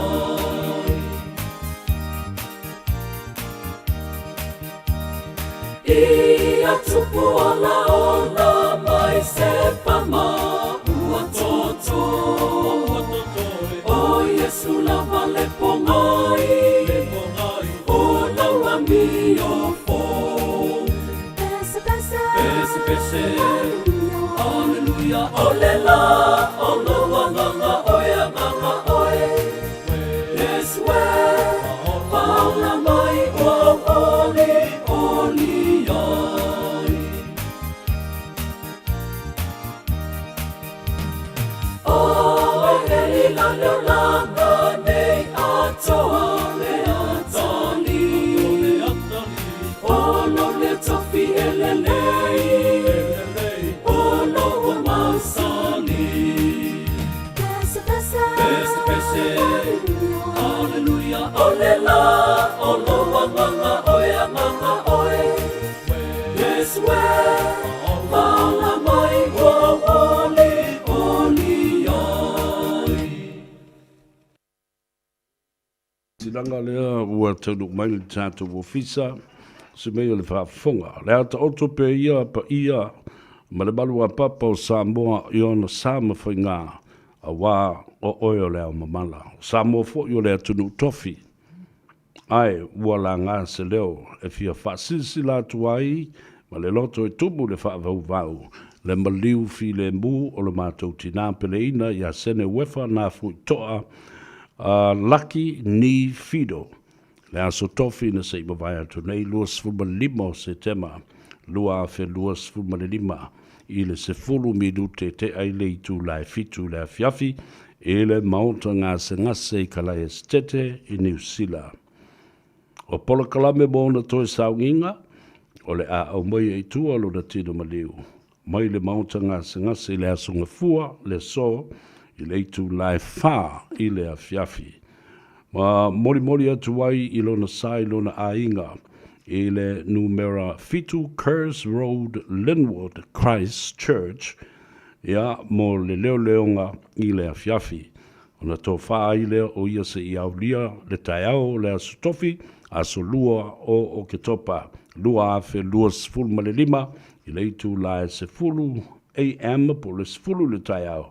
Lea wa to faina o le amomoli atu wai lona sa mo lona misi sa pa ia e le malu katoliko le kalesia Saint Anne Wollston i le tu lais fulma le tasi i le taiao a mai a lona misi sa pa ia o na toi mori lea o lona sa i le maonta fa sau mo le fa tinoina o nisi fuafuanga e tu sai maona mana onga ya mai alo fasisi le mai le a cremate ia pe a lalai lo tatu tina talu sanga tuai i le avatele i le mamalu le atunu famole mole o le aso o lo matu tina e fato fama mauina e tu sai malana mavenga i lana fa nau molona ainga i kala estete nei o le tatalo ma le wha mau lalo atu lea, e tumu le awa tele ma le wha alo ia a wā a inga. E le ngātu i lea o wō mai masani, wha mole tau fia le malo.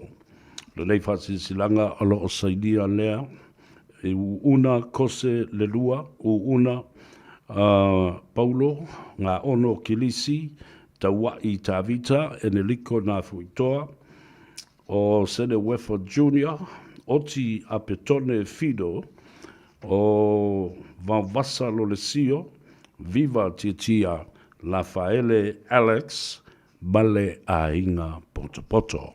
Ya, before le dei avanua, male lau, moli atuai, fa maisenga, male pulenga, male au whainga luenga, le Radio Samoa, i le pa ia, i a Inga, wome masani, ya mai se fo i le langi fasino, i le tinao le a Inga, o le atua, o lo o iai manuia ma le mawhanawhananga. Ia, o ia na te au mai, o ia fo i na te toe ave ese i na atu le tangata i lona mamalu. Toi whafonga i le tātou pau whaavitoa lea ua toe au mai a. O le whaelonga ina o le aso whanau o le tātou company lea ua tau o le Fruit Shed Supermarket o le asfanau o taiao, a mata taiao i le lātou pa matautia whaapitoa le nei, mo le maukeni i le na o le iwa sful ma le iwa sene, o le kukama i le iwa sful ma le iwa sene, o le whaimata i le tā la iwa sful ma le iwa sene, o le cybers cassava po le manioka 2 kilo i le 5 tā la iwa sene. Le apa e leni o le tai o, whata la iwa, e na le tolu au apa e leni mawhai o na ave, o whata pula au no le te leo le manaonga, ia tofu tangata ma le apa e lengi. Maua le tātou suka, suka ena, 4 kilo, ai ono tā la iwa sful ma le iwa sene i le tangasuka. O le tātou breakfast crackers, ia le masana whaiei, ia mea aimati i le tai au, 5 kilo, sful ma le iwa sene. O le apa whala au, the large oak fruit salad in light syrup, e lua tesi ma le iwa kilo le mawha, e lua tā la fast sful ma le iwa sene. Kati coconut cream, tasi le lita, o le tātou apa pepe e le la whata la iwa sful ma le iwa sene, i le apepe ia whapea fo i le tātou umala.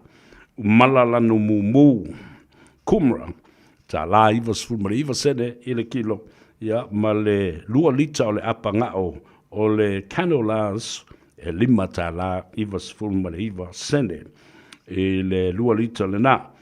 Ia, so se o loa lava le Cybers brand e te whātawina, na alu leo lo swafa i tonu o le sei, manu malo ai i pepa malanga e lua. Return tickets e te malanga ai i Ausitalia.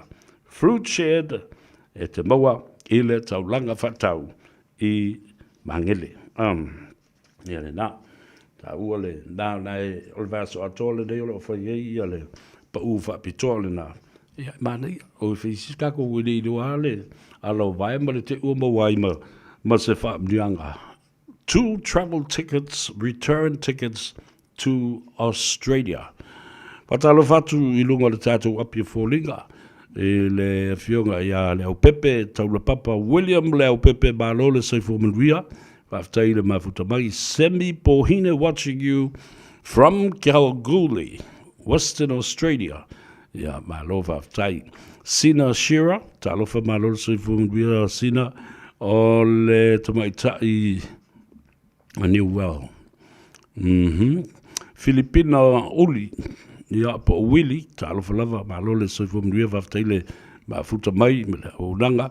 Rosalia La Fonga, talofa, Miriana Tuunga Sala, talofa malo le soifua, whaftai le mafuta mai, ia, ai mai se fo ia le tamaitai. Virginia Danao, alo whaftai, malo le ngā lue fo i le nei aso, tui limu e mau, alo le soifua, ia, whapea fo i le sunga ia tai, no toa, Walton, ia le nei, tātou ua tāle pese whamanuia tuai, i le manawa o ngā ruenga o le nei fo ia fiafi, o le aso ngā fua o le amatanga o le vai aso, ia, alo le tau atai, alo fo i le love palemano le sai, awane i ngalo ia te, oi, awane i lua ni vale lunga le awala, au la vale tasi, fa toa oe mo on sai ma la palematu o avano, ia, i lesi tangata,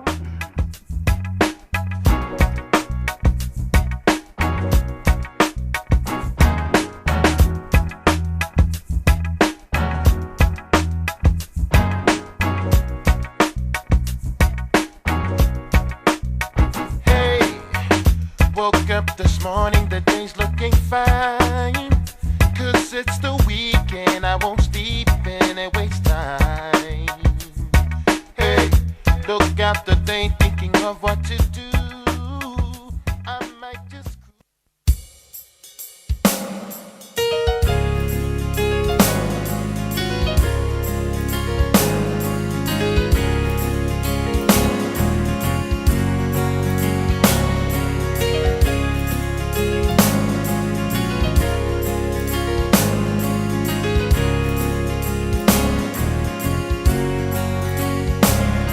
aso nei o loko alu alu le tana lelei e le asa le fini mana mai lei ai o te tau atu ia te oe Ke risiano a wata tule goe ua whaito to a Yesu o wha atari oe. O aso nei o loko alu alu le tanale rei. Ele asa le fili mana mai rei. Ai o te tāu atu ia te oe. Ke risiano a wata tule goe ua whaito to a Yesu o wha atari oe.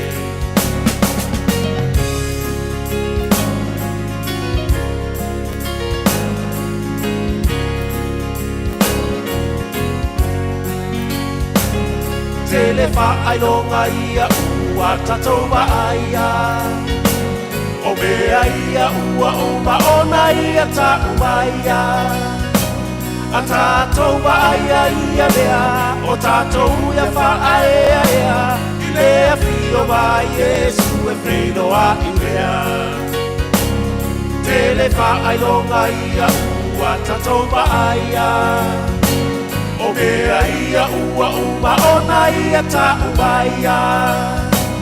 A tātou waaia ia mea o tātou ia whaaea ea.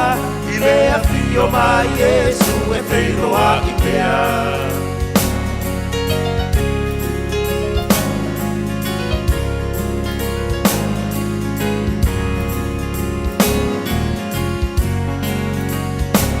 Mata utino mai nei me tu simpaia.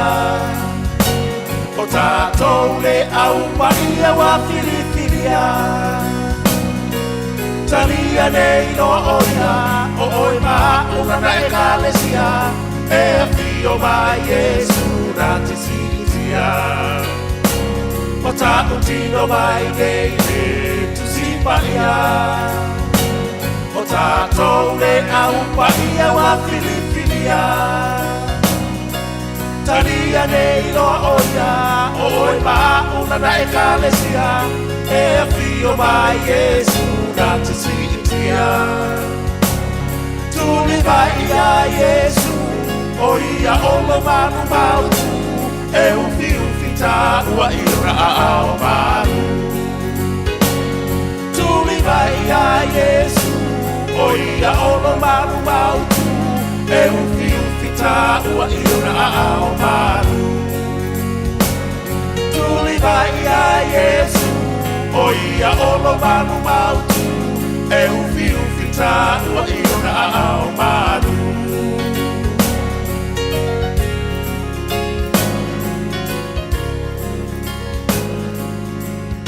Le na whawhianga sui whiwhiloi o le manawa o ngā ruenga e mese fo i le ngā Gagaifo Faiva o le atunu i le nei a songa fua.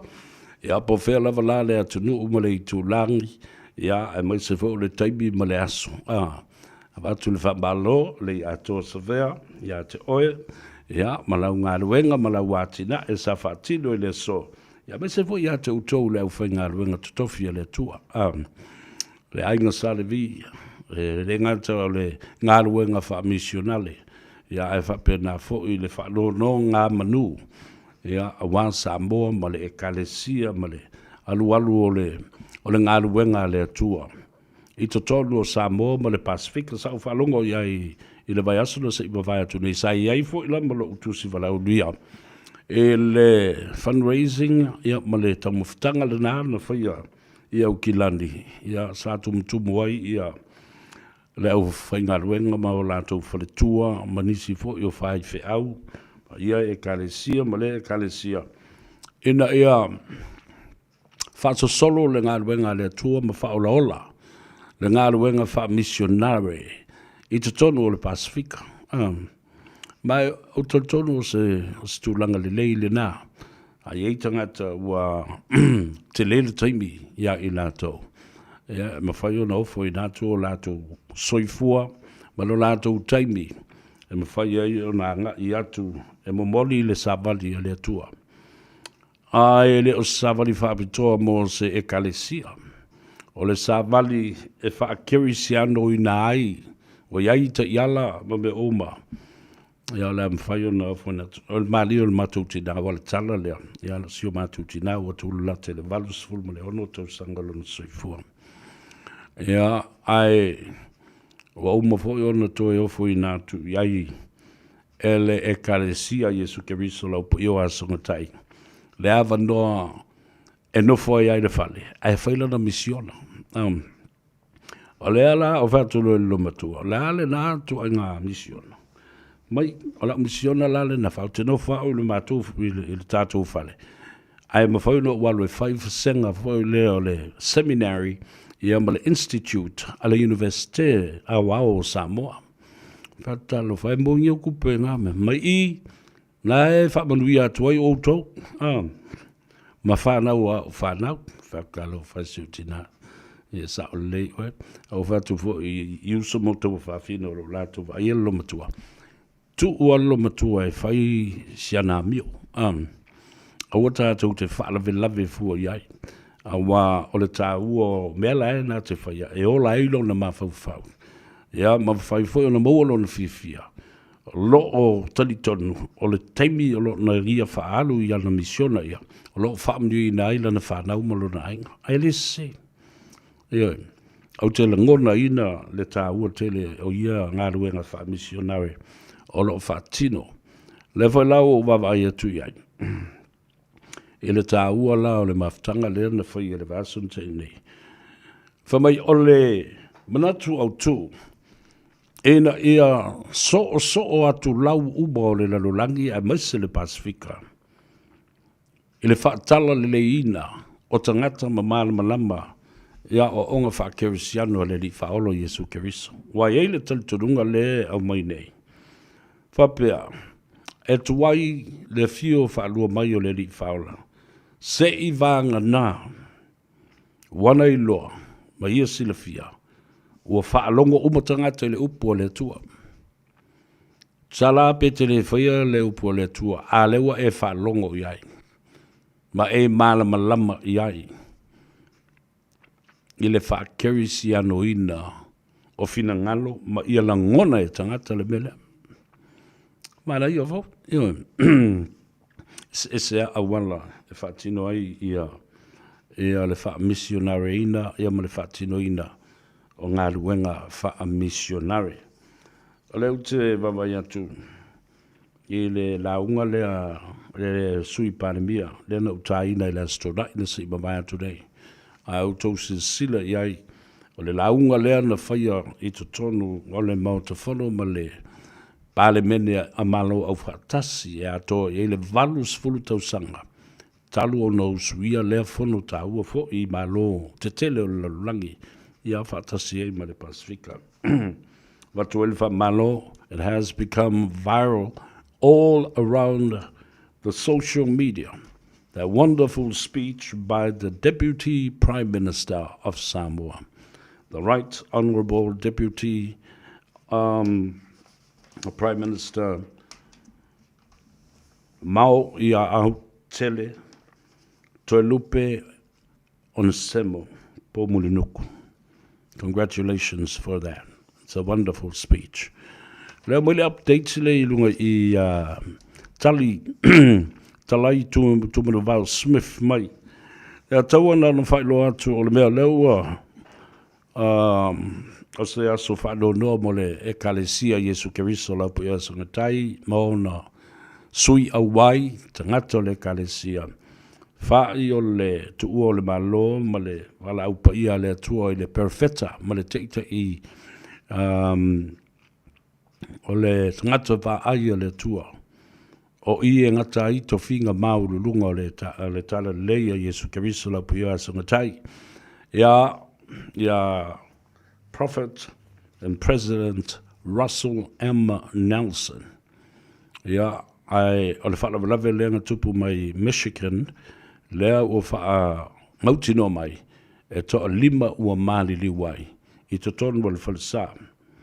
O le tangata lea na wha tupuina le whala lave ma luatu ela na ta vale ma ta lepe pa sofa le whaitoa ia mai a wha ngai na I loa se la au malosi e ta whana I tangata sa iei sa whaile ta po inga I to tonu o le whalesa ale e kalesia mamona ia po le kalesia fo I Yesu Keriso lo piua sungatai I lea stete Michigan, ia, ma liu ai. E au fi ai ma le tangata na ia whao ngāle whana. E whao oi leo ti, i nisi o i lātou o le warota. Ia po nisi foi o lātou o le kalesia. Ia masalo pena ia toe whao ngā lava le whana ma pule i lona soifua ai le o wha mautino ina mai le nama enga. Ia ai na umana whaia le sauninga le nā toi whali ua tua maritanga tamtua susunu a toi lalo le whasau. Tau tia nei meo lo tupu mai, Maria Nicolau, ta alofa lava malo le soifua manuia. Sawa Leonge, New Afaese, alo soifua manuia. Luma Pauli, Welle Brown, watching you from Victoria, Mildura in Australia. Siona Taleni, watching from Sydney. Yeah, fatalofa tu ya Vaipalolo. Tala mai vau is watching too. Or to my Loti Tau Tayema. Alo, aftai le mafuta mai. La tatu wo ta se pese.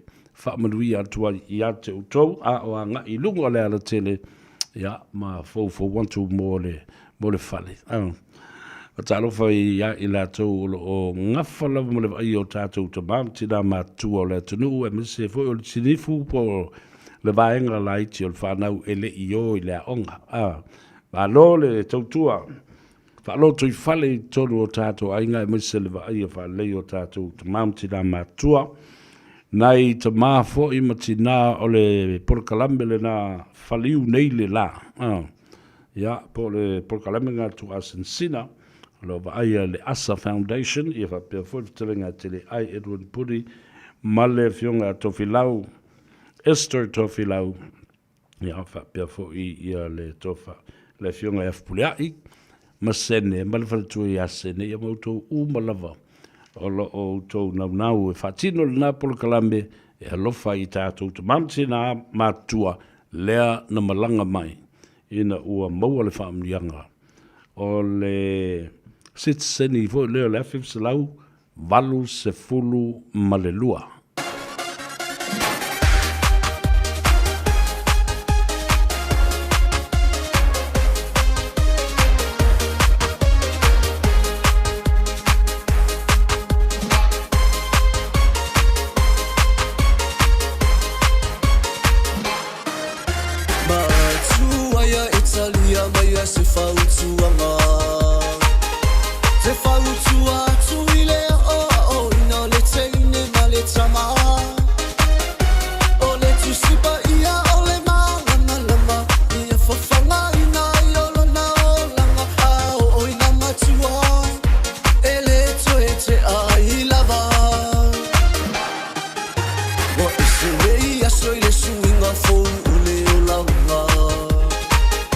What's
Radio Samoa. Taslima iwaton amo.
Ia le nao whawhiwhianga sui whiwhiloi e le manawa i o ngā ruenga o le nei fo i asunga fua o le aso sāle nei i Hawaii tuina mamanua whapena fo i le malo tele o Amerika ia se aso whaalua noa mo le tō tele fo i o tangata o le kalesia Yesu Keriso laupa i o asunga tai manatu asu atu vai malu i puenga i le kalesia ato po whea lava i tupu mai le whaalave lave ia e langona atoa e tino le kalesia e le ngata la i le tuunga i o le malo ma le wala upa ia le tua i le taitai o Russell M. Nelson le li i perestene a wao le kalesia ma le li i tali whaalinga o le tangata ai o le perifeta le kalesia ai mai se foi ia o le tūlanga le nāna tūlai mai e pei o na maliliwa i nisi o le kalesia i le stete o Michigan.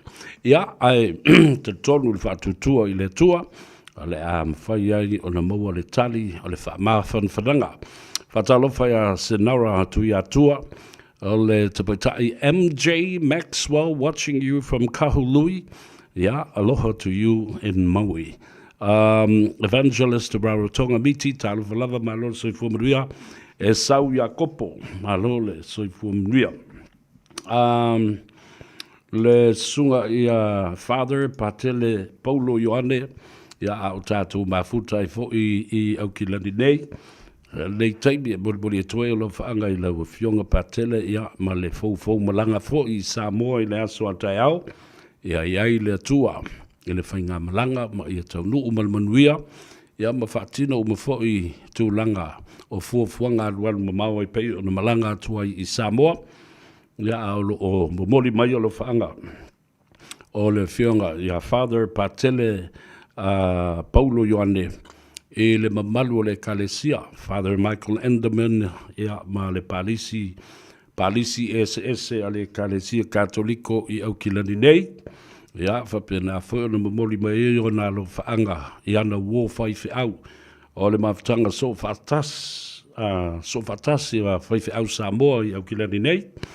Ia, whapena fwoi o na momoli mai e o na lo whaanga i nai o na uso i le fionga i le saoli i atuala ta wā taupa utino ma le whaltua i a peka.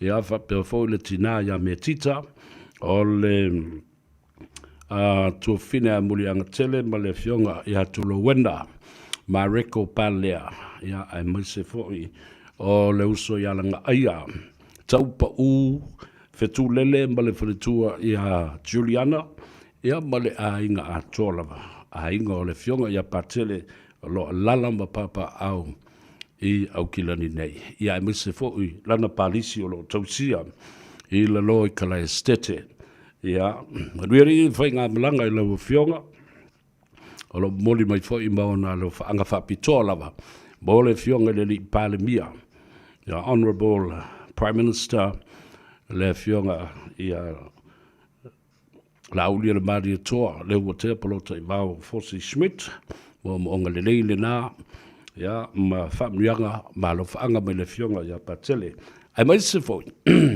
lo moli mai o na lo whaanga whapitoa lava mo le fionga I le li konsula wau le tātou malo o Samoa I au kilani nei le fionga ia whemata His Excellency le malu whapo le lua ia ma le whaltua ia le au pepe ai moise le au whainga ruenga ma le au waa o le fionga I le konsula I le maota o Samoa au si mele whafonga o se vainga lea muri I tātou tala I vai whanua I le ngangana peretania I le whasalawina mo le teimuli I le nei aso ngafua.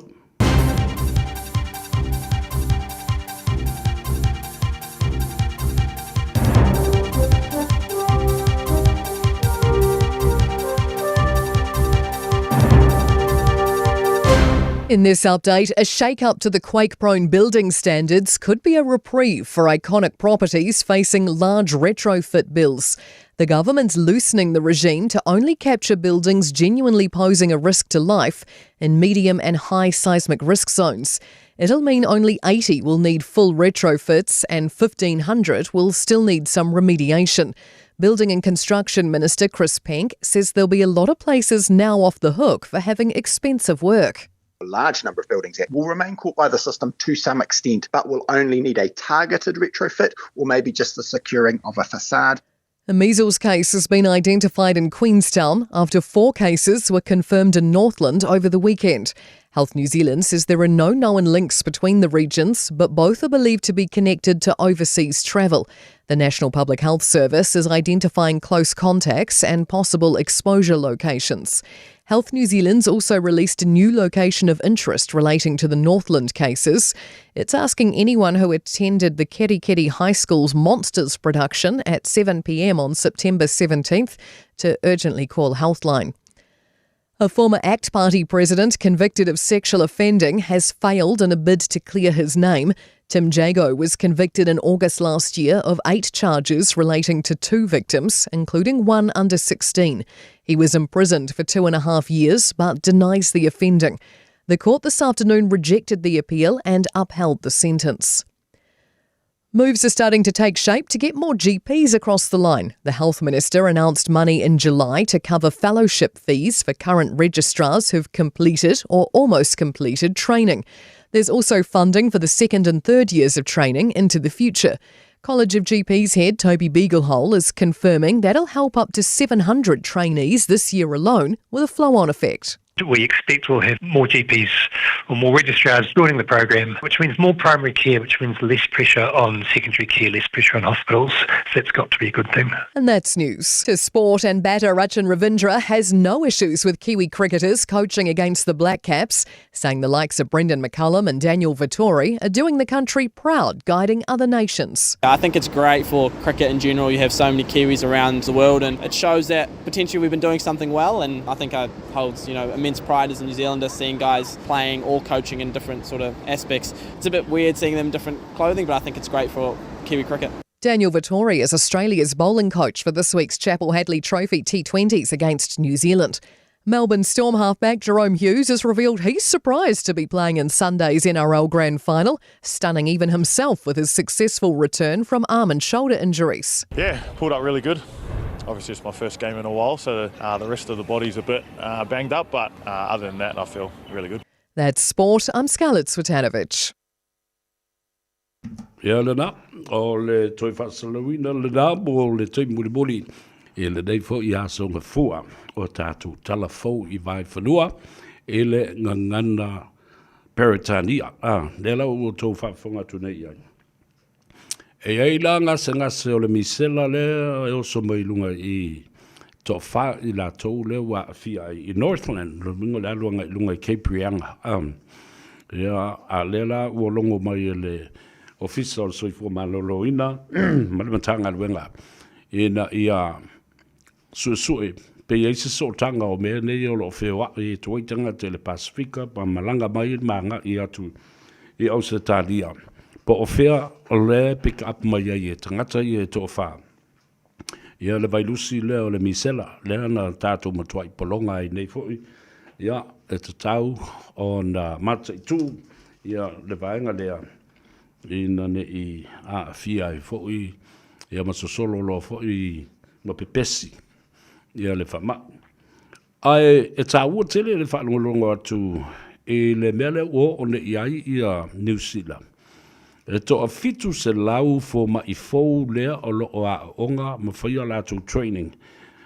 E le o toi ma mau e whaau uma. Fitu se lau new doctors that are now in training. And I think it's a good thing for New Zealand so that the primary health care of New Zealand is well set to be in good hands, and those doctors that will fill in the places from others that will have their own domestic and their own private practices. Ta ule na awa o le mea le a o na sioki fo mai. Pangatia fo le tūlanga o le ai ia tātou whale mai. Ona emana o mia le tō tele o fo mai I to tonu o whale mai. Awa le tō tele o ni siwanga I a lātou I e whaia lātou practices fo le tū maoti. E le ngata lai le nā, a tō tele nei practices fo le tū maoti. Clinical doctors ma ia no to sila la ia le alu I lunga o le tau o le vai o se fo mai. Yeah, a tau na avel fa mua I whane mai public hospitals ina ia mawhai ai o na mauti noa o lo o iai ina mawa noa ia tongofitinga e tā ua mō tangata lau tele. Au tutilo atu ma le whano noa le tūranga o wai ai ia le tātou au ale manu Samoa. Lea lau o umau na tutusa ma chili le vai asu na si vai atu nei. Ai tā ngofilo I chili ma tua wha vai al tātou au ale manu Samoa. Se fulu tamo ale manu Samoa o savali ese mai tātou au.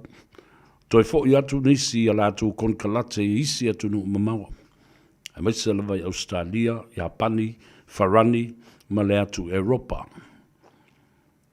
O tama faula ia na au mai nei e replace ai ia tama ia o savali ese a o nisi fo I wa whaamanu alia. E le o se tūlanga le lei mo le tātou au. O ai ia na mau e chili le aso, vai ai aso la wote le fo toi mau e chili le aso le nei. Ai e na o le sfulua au. Ia ai le tātou. Au lona winga. O le o sawa tu nei chili. Mō le teimi mua waru ai. Wa qualify mai le tamilusanga lea. Wa malo lo fo la. Sauni atu ai mō le ipo la langi le lua felus fu malfitu. Au tātou. Whaia ina ia tonga. Whaia ina ia fiti. O ele si whaia ina lena whaia ina atu ai nei. Whaia ina ia chili. Whaia ina whalua ia chili. Lea la tātou wo. O tātou wha ina fo I Amerika.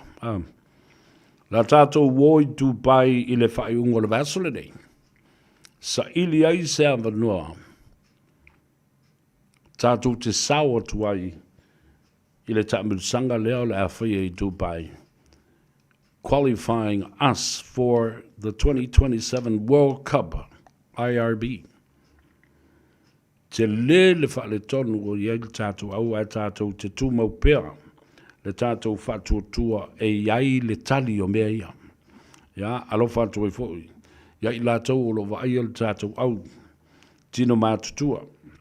o i lātou o le whaia onga ulu o le tātou au, o te mua le nei, ia o le fionga ia le malu tusi pisi, ia manisi foi o lo lātou te ia le tātou au, ia le vava ai atu, ia o le marapangare me.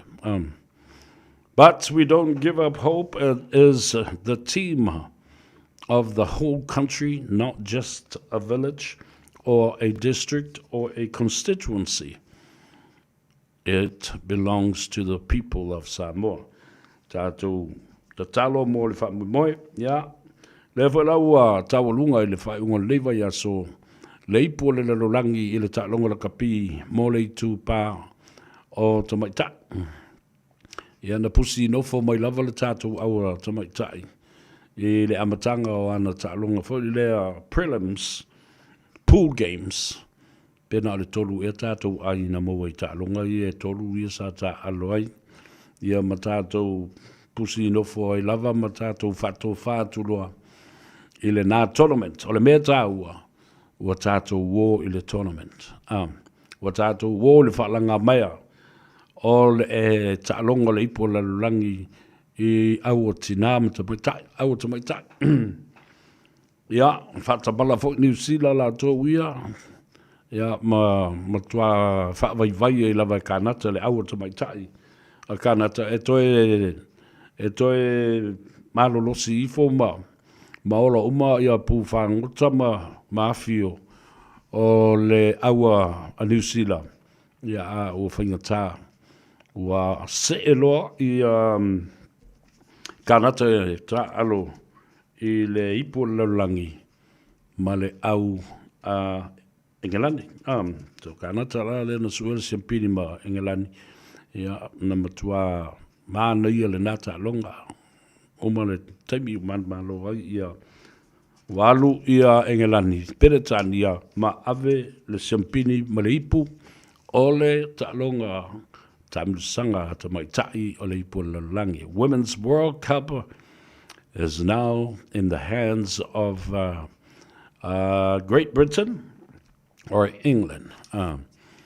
The silver medal will go to Canada, and then of course New Zealand has to be content with the bronze medal. Ia ina ua whaia ina ai ia le au Falandi. Ia o le ungala nao ta longa le tāpisanga pe ona iei nei ia tātou ta longa pe ona iai. Ia sa o tilo atu le tulanga o le ua anga iei ia whono whawai o le toe amatalia o le whaatula i mai activate ia le vaenga e ta o steering committee. O le vaenga lea o iai na matanga aluenga o le whono whawai ia whatasi ei le matanga aluenga tinam tamaitai ina ia mawhai o na lātou toi sa iri sueina a seta ia ma le tele o le sona tā ua na o ina mai i le whaatino ina o le tasi le miliona tā nā le poloketi ia wai le se mea fau e whai atuloa le leik. I tele ia tūranga e taura mātai tū, ia whapena ia le tasi le miliona tā la ploketi. Tele fo ini mea fau e whai ona toi sila ia e toi whaale le ia tili mole a ngai i le rumala. Tā le pese le whaalai mata o le au whainga aluenga ua manawa, ia ma ua ngai atu i maontamalawa, ia o tā pena mai foi ia ma le sifi po i le nei a fiafi manuia tele o tō Faiva i le amatalia o le sifi po le fiafi ia ai ngā Gagaifo ai Faiva i lātou na ngā rurue mai i le i tūna balu i le tai awa na le la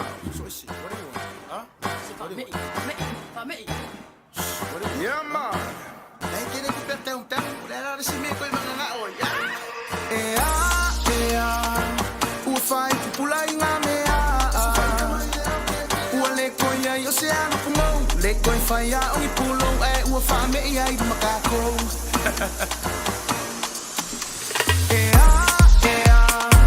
ua whai pulai ngā mea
so fifia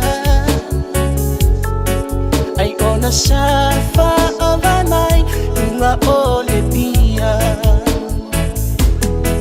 Ele opong isa lelangi Ile uma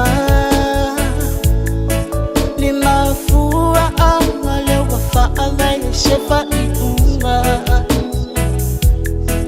Ia malia Wala wale Aju umaya o ita Waya ishe Wafirma uiona lima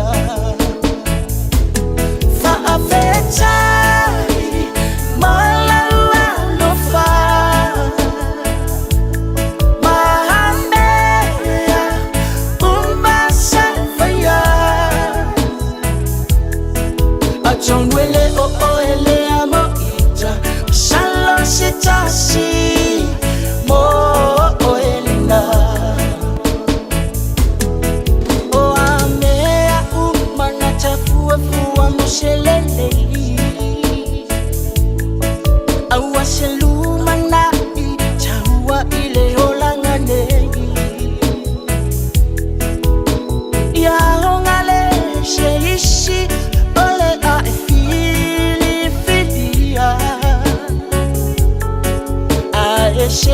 Yo usa ili jumanuia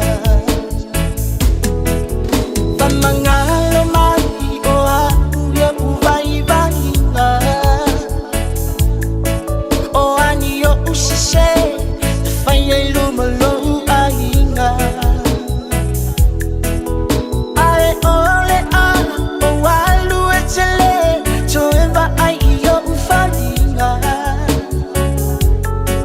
Ae ia manu ya oe So ainga Fa'afetai Malawa lofa Mahamea Umbasa faya Atonwele o ele amo ita Salo sitasi Mo o elina Fa'afetai Malawa lofa Mahamea Umbasa faya Atonwele o ele amo ita Salo sitasi Mo o elina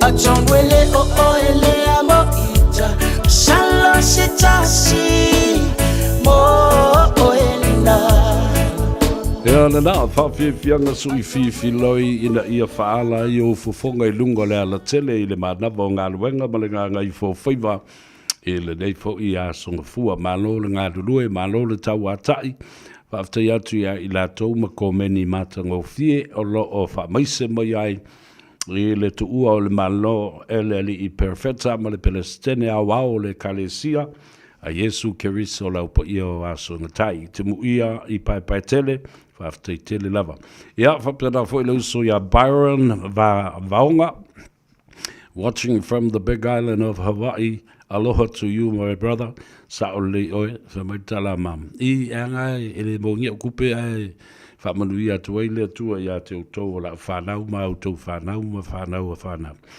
ia o le tali tonunga o le tina o le ainga o a lava ngā luenga o lo au maia ma whasoa mai ele tua mo I la tau a mo le taimi e whaatino ai ngā luenga o le whakerisi anoina o le lalolangi matua oi o le Pasifika e maise tātou Samoa le tātou o le mea mondial nā lea lino o whai atu e le o tātou on tangata kerisiano o na on tangata e o le lotu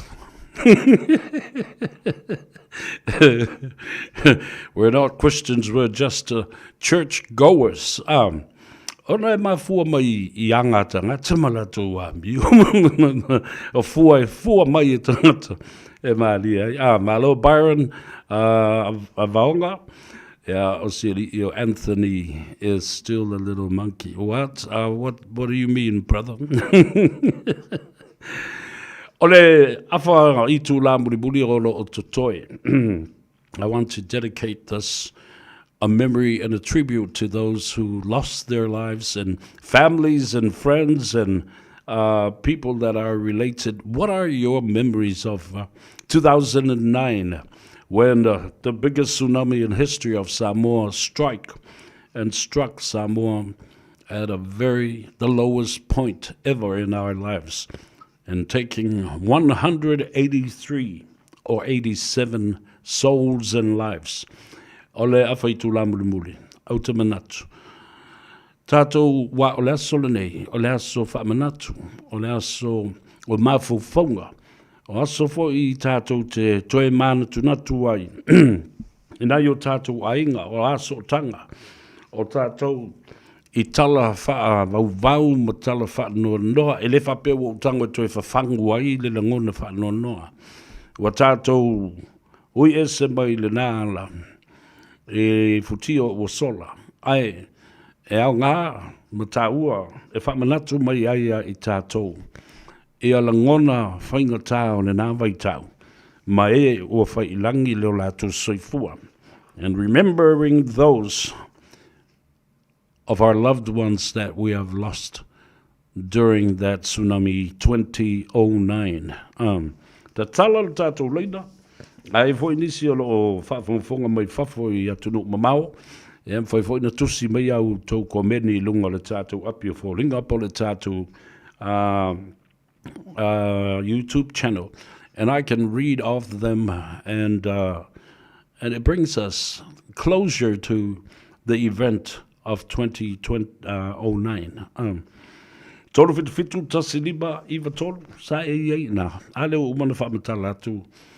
My own memories of going back to Alipata, Maleatu Alipata, Matou Male Fionga ia Fatialofa.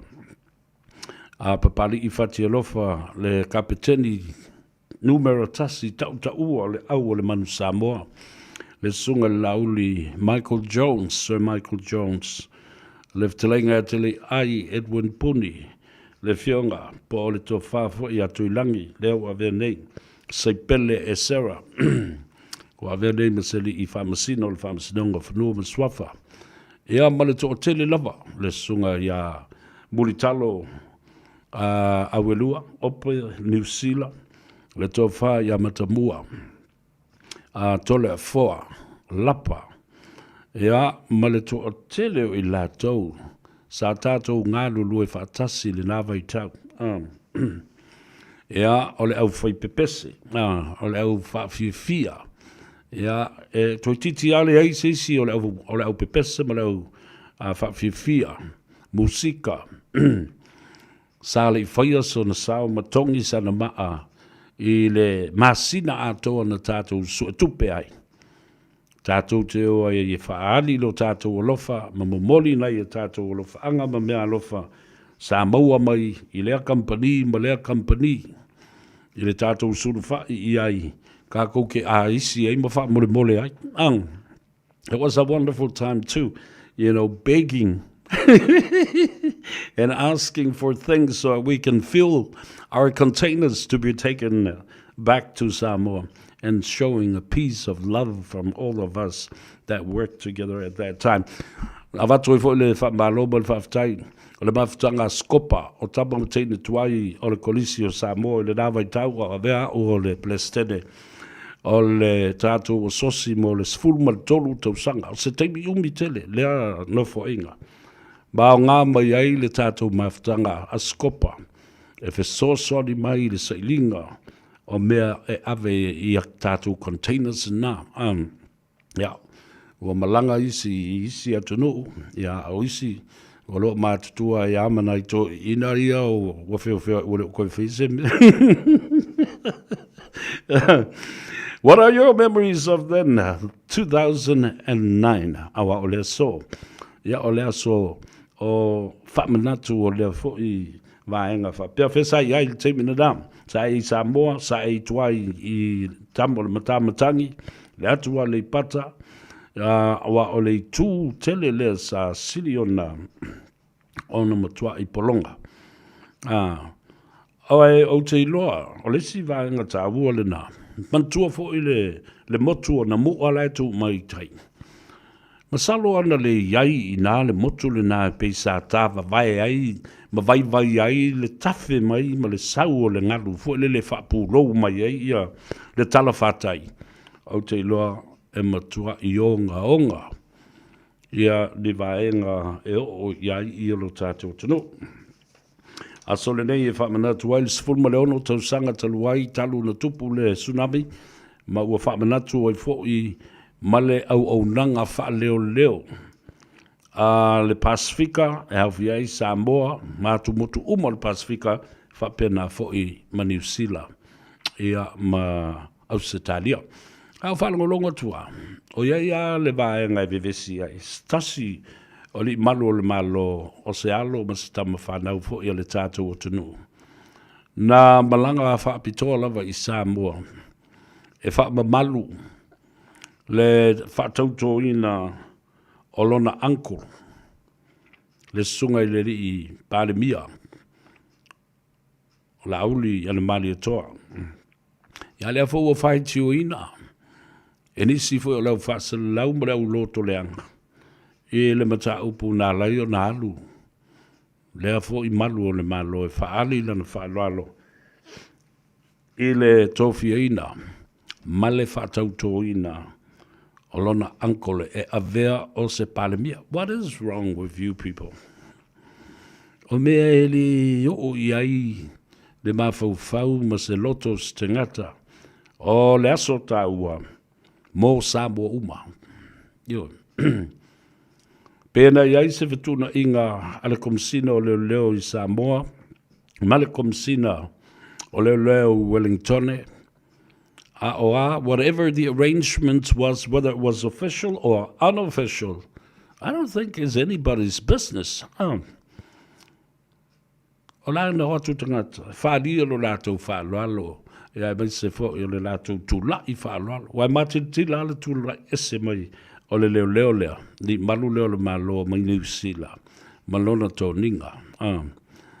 What are the official acts behind this in terms of having your official uniform to be worn at a swearing-in ceremony, with the oath and allegiance ceremony of a prime minister, and also of all the cabinet members and members of parliament who came through the general election or the snap election of 2025. Ia lena. O iai sau memory o le tsunami, o whea sa iai. Tolu fitu tasi lima iwa tolu. Tolu fitu tasi lima iwa tolu. Pe o le mea ua lewa tele ua ngaloa ia te oe. Ia u mea na whai le nā so o le tsunami. That's why e taua. Ia, tala tātou leina, talo wha malo se fumaria. Malo lava le ia taua. Ia, le swafa. O tui. Ia, malo tui, sau noia. E se me te mana tua ai na tupu le nāso. E ke le. I. O le ae ma ke whawhisanga I ma le awhawhinge mangkua I le aso. Oh, talo whai. O kaimi lea. I. E le I whaia mai alango fo mau o le mako hainga. I. Ia, o le ala ka I kōru awa I aso I ngei maalu I Samoa kam whai mai. Ia, o le sila usaunga la lea. Ko a kōru a aso karungo ngei. Ai le mawhainga ve se a fōringa ho I lo vai aku le kangi e se ua whingela ngei. I le kaiminga mako I whailomo moli I ngai vai nganga I le me wha mau kua.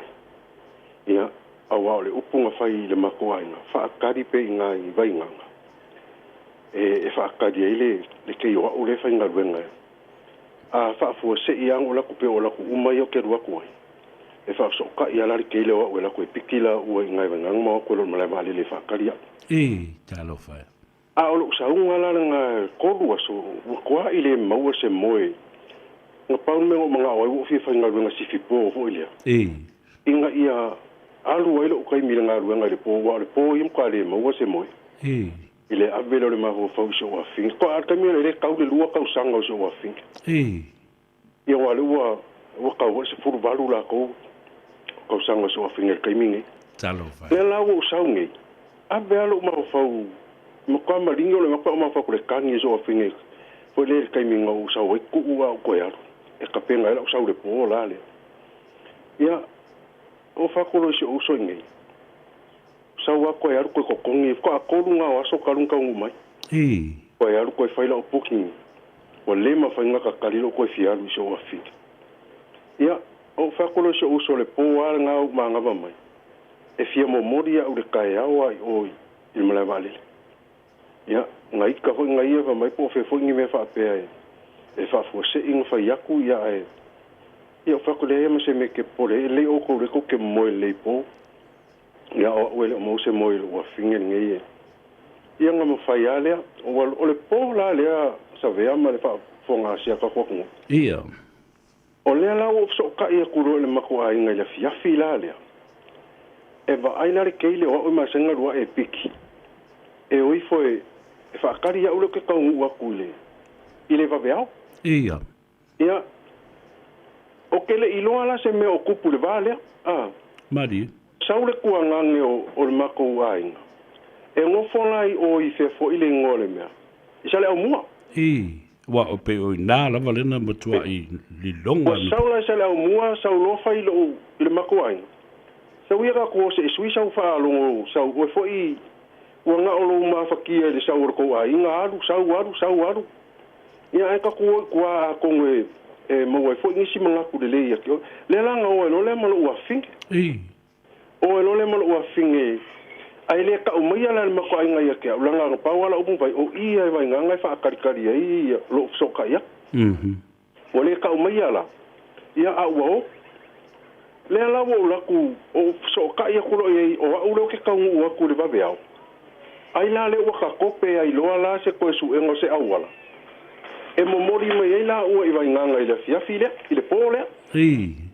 Ia le alanga kaungu le mave ao ala le wo kangua o la ko a umang mako filo i mare mako ai ia i kua fo i sio mako le ko a umang filo ai fa mako kala i o walu fo mako fo le mako poku mako ai lu lo ma fu ele ai lu lo ma fu ele ia i le mave ao nga o mar malam ia o fenga solo i solo nga ka vo ia o fa no ko le vivesi ma la worke o le ala o mako o merkai ao mako la kuku fa fo ai mako la kuku fa fo ma mako ai ngama le mako ai nga ko wa fo la le o fa no nga lu le fali o le alu dunga lu la lo ape o fa au ka fa fo le o pole langi o le ala o la fa pupu o le ala o mangaile le kai ao le ai vili mai lo na ku nga ngele o le mako ai nga isale au mua e fa mole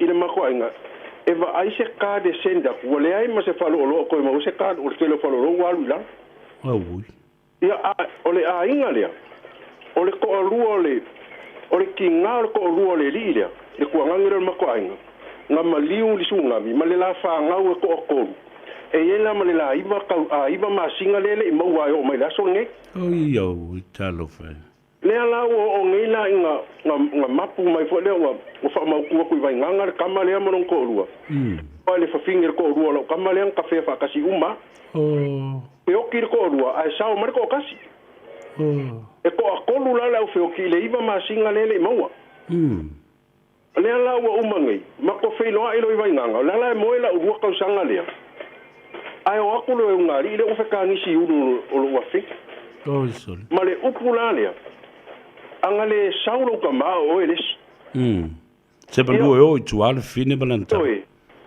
ule wo ke i o sina wa le ka o mai va ka sel ma kwa ngai ke o se me o va ko le wingo lo fam kala a ke o mai ele fam kala ku va fam kala mai dia pe o ka saulo le fia ho le ya ke o mai ya no sau ka wa ngau ma ko kwa lo vili mai ngana nga vili mai ka mai kai mi ke ka mu mai o fa ka ko pe ya su engo se ka vale e memoria ko ila o i vai nga fa ka di ela ke o ele se o piki akula ia ai o ele le po anga angi a oso malsunga le winga la nga fa makalanga pa fa pe ke le sau longa winga o wa finge des ai fa malia ko ya ke o pe fa pe ele ka wa ku ko wa ya wa mako mai ka wa nga wa fa malia ia paua o wala ia pela ole mea ngai fa ngalunga ka au kilo lo fingele talo fa ele ma fa ngalo le va inga ele ma fa ngalo ia o mana le aso ngai ia nga o manga ke ule lo makua ia makamai ke ko rua ko le ima ma singa ri mo ia ai pe ole o ngai memories ngai e manga tungami sabea faftai ia tonu lava fo yo lo yele ngango le tua e fa mafana ia I o tātou ainga malava lo fa longo mai sa lato mana tu o le mea lena tupu ai whawhati tele tui tātou whelo I pēr ia lo whatu tālofa ma lo soifo maduia tālofa sa lea kaua ia tālofa lava sa unoi le swafa o makau e sira o au renga kariau ko mana sa mo mare a foi ko vai nga renga New Sira talo fai ma lola ia sau no ia o la se mete mana tua ile tsunami ma le so a to ile full wono to sang ia e fai o nga lunga fika sa ko fa ko New Sira ka ma ko sa ia oi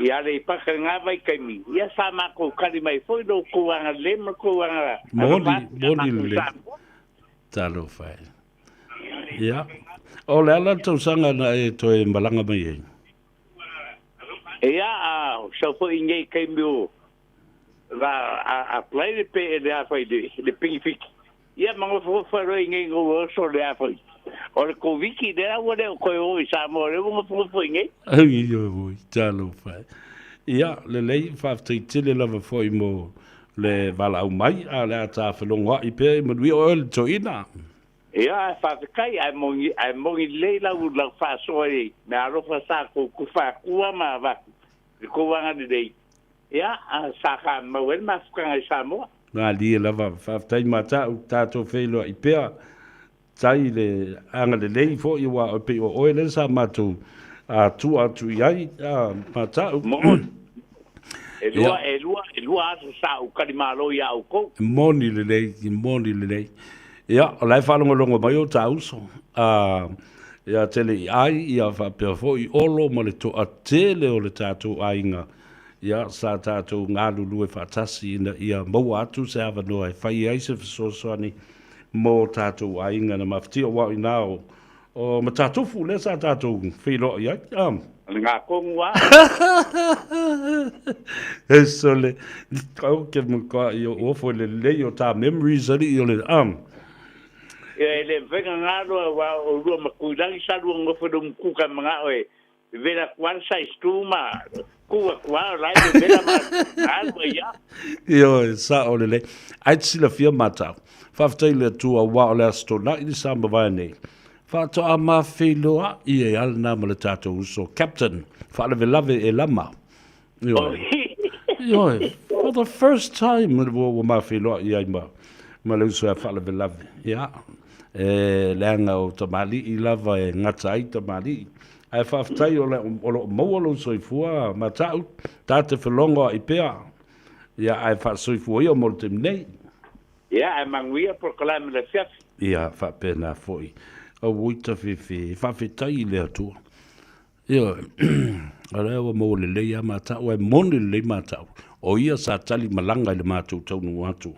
Ma mātou containers, ma mātou mea lofa, ma meo ese tupe, o mea whapena, whangu vai, o meo tane vai, ia afu, ia whapefo, ia ae, na pepe e la, ia leo sa istu e lua mātau I. Ia oi matatufu masale a pa. Mai ka mai kinga o mea aire o kuirangi. Ia le lei ma atu suafa. O taimi foi o malo losi. Ida wheo ai e whinga o nei mea. O whatau o le tsunami. Ai avatua ia ma le au fusu la tau ia. Ka talo fatu lo uso. Whainu le lei lau tapaa. Ofe ma loli le soifu mria fa mai ole mata tua I nei vai ala li le ataua Fatu talo fai malo. Sunu I tupola, talo fatu malo le soifua mria, ia ma utou umalava. Ona ua tawalunga le tatou taimi ia manatu ai o le aseu I whanua, se au nanga mastautua I le so, ia tatou manatua ai ia mea sa tulai mai le tatou atunu. Taimi whaingatā, ma le tua telo I lātou na mawailo lātou soifua o le taua, o le mawhai o na toi rebuild a inga, ia whapea nā fo inu u ma fiu anga mai tu malo, ai manatu ai le a ngā lofa, ma le alo lofa o tangata, I isi tangata. Samari anga le lei, whaftai tele lava matau o tātou I whairai, ia au te tatalo ina ia whafua lolo soifua. Ia, ma whapea nao na maua le teimi a ngai e fwoi. E asi a tinae, ma asi a inga o maota, ma lawa. Ia, ma mea o ma whapea nao. O lo o whaamuli mai I Samoa. Well, o talana, e uinga. I mea sa tutupu I o tātou tangata I le so. Ia, ai whawhitai I le tua. Ia, na whaasawina le tō telefo I o le mamalu o le atanu. O le oilea talo fai, ia talo fatu, fili mea le lei, tonise nona, vai mo atu I Melponi, e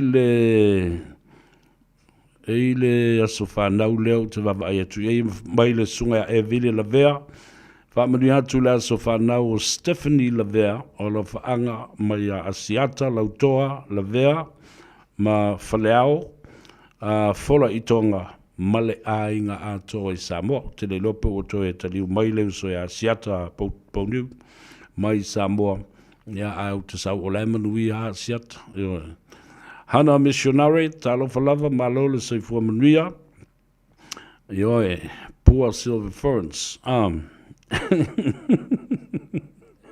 ia kalo fai, siko inga lea, ia sau o e aru ki e le a singi le ile, ia nenala ia fa mai upo le atou severe ia tea fa mangalo fo I se leo le au nei tatou feilo ai I le aso atao o le sunga ia o ile la sau pe uma o le sunga ia sau si ufanua ia o le a fa uwina le unanga le tutua ile nei afiafi ia manuia tele le sifi po ia le banda vai o ngā luenga le atatu feilai le lofa mleanga le o le tua I le aso atao tawalunga tu le peselea I le fionga ia le saa I la lio tunai ia mamomori e tua I o lo faanga mo le fionga le li palemia masamo uma mai lato uma o lo fa atao tualia I le mautanga singase maso se mautanga singase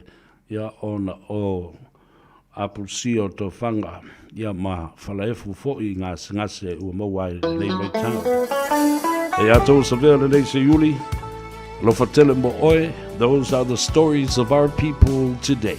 See you tomorrow. Sifua.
Emo o mi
le tino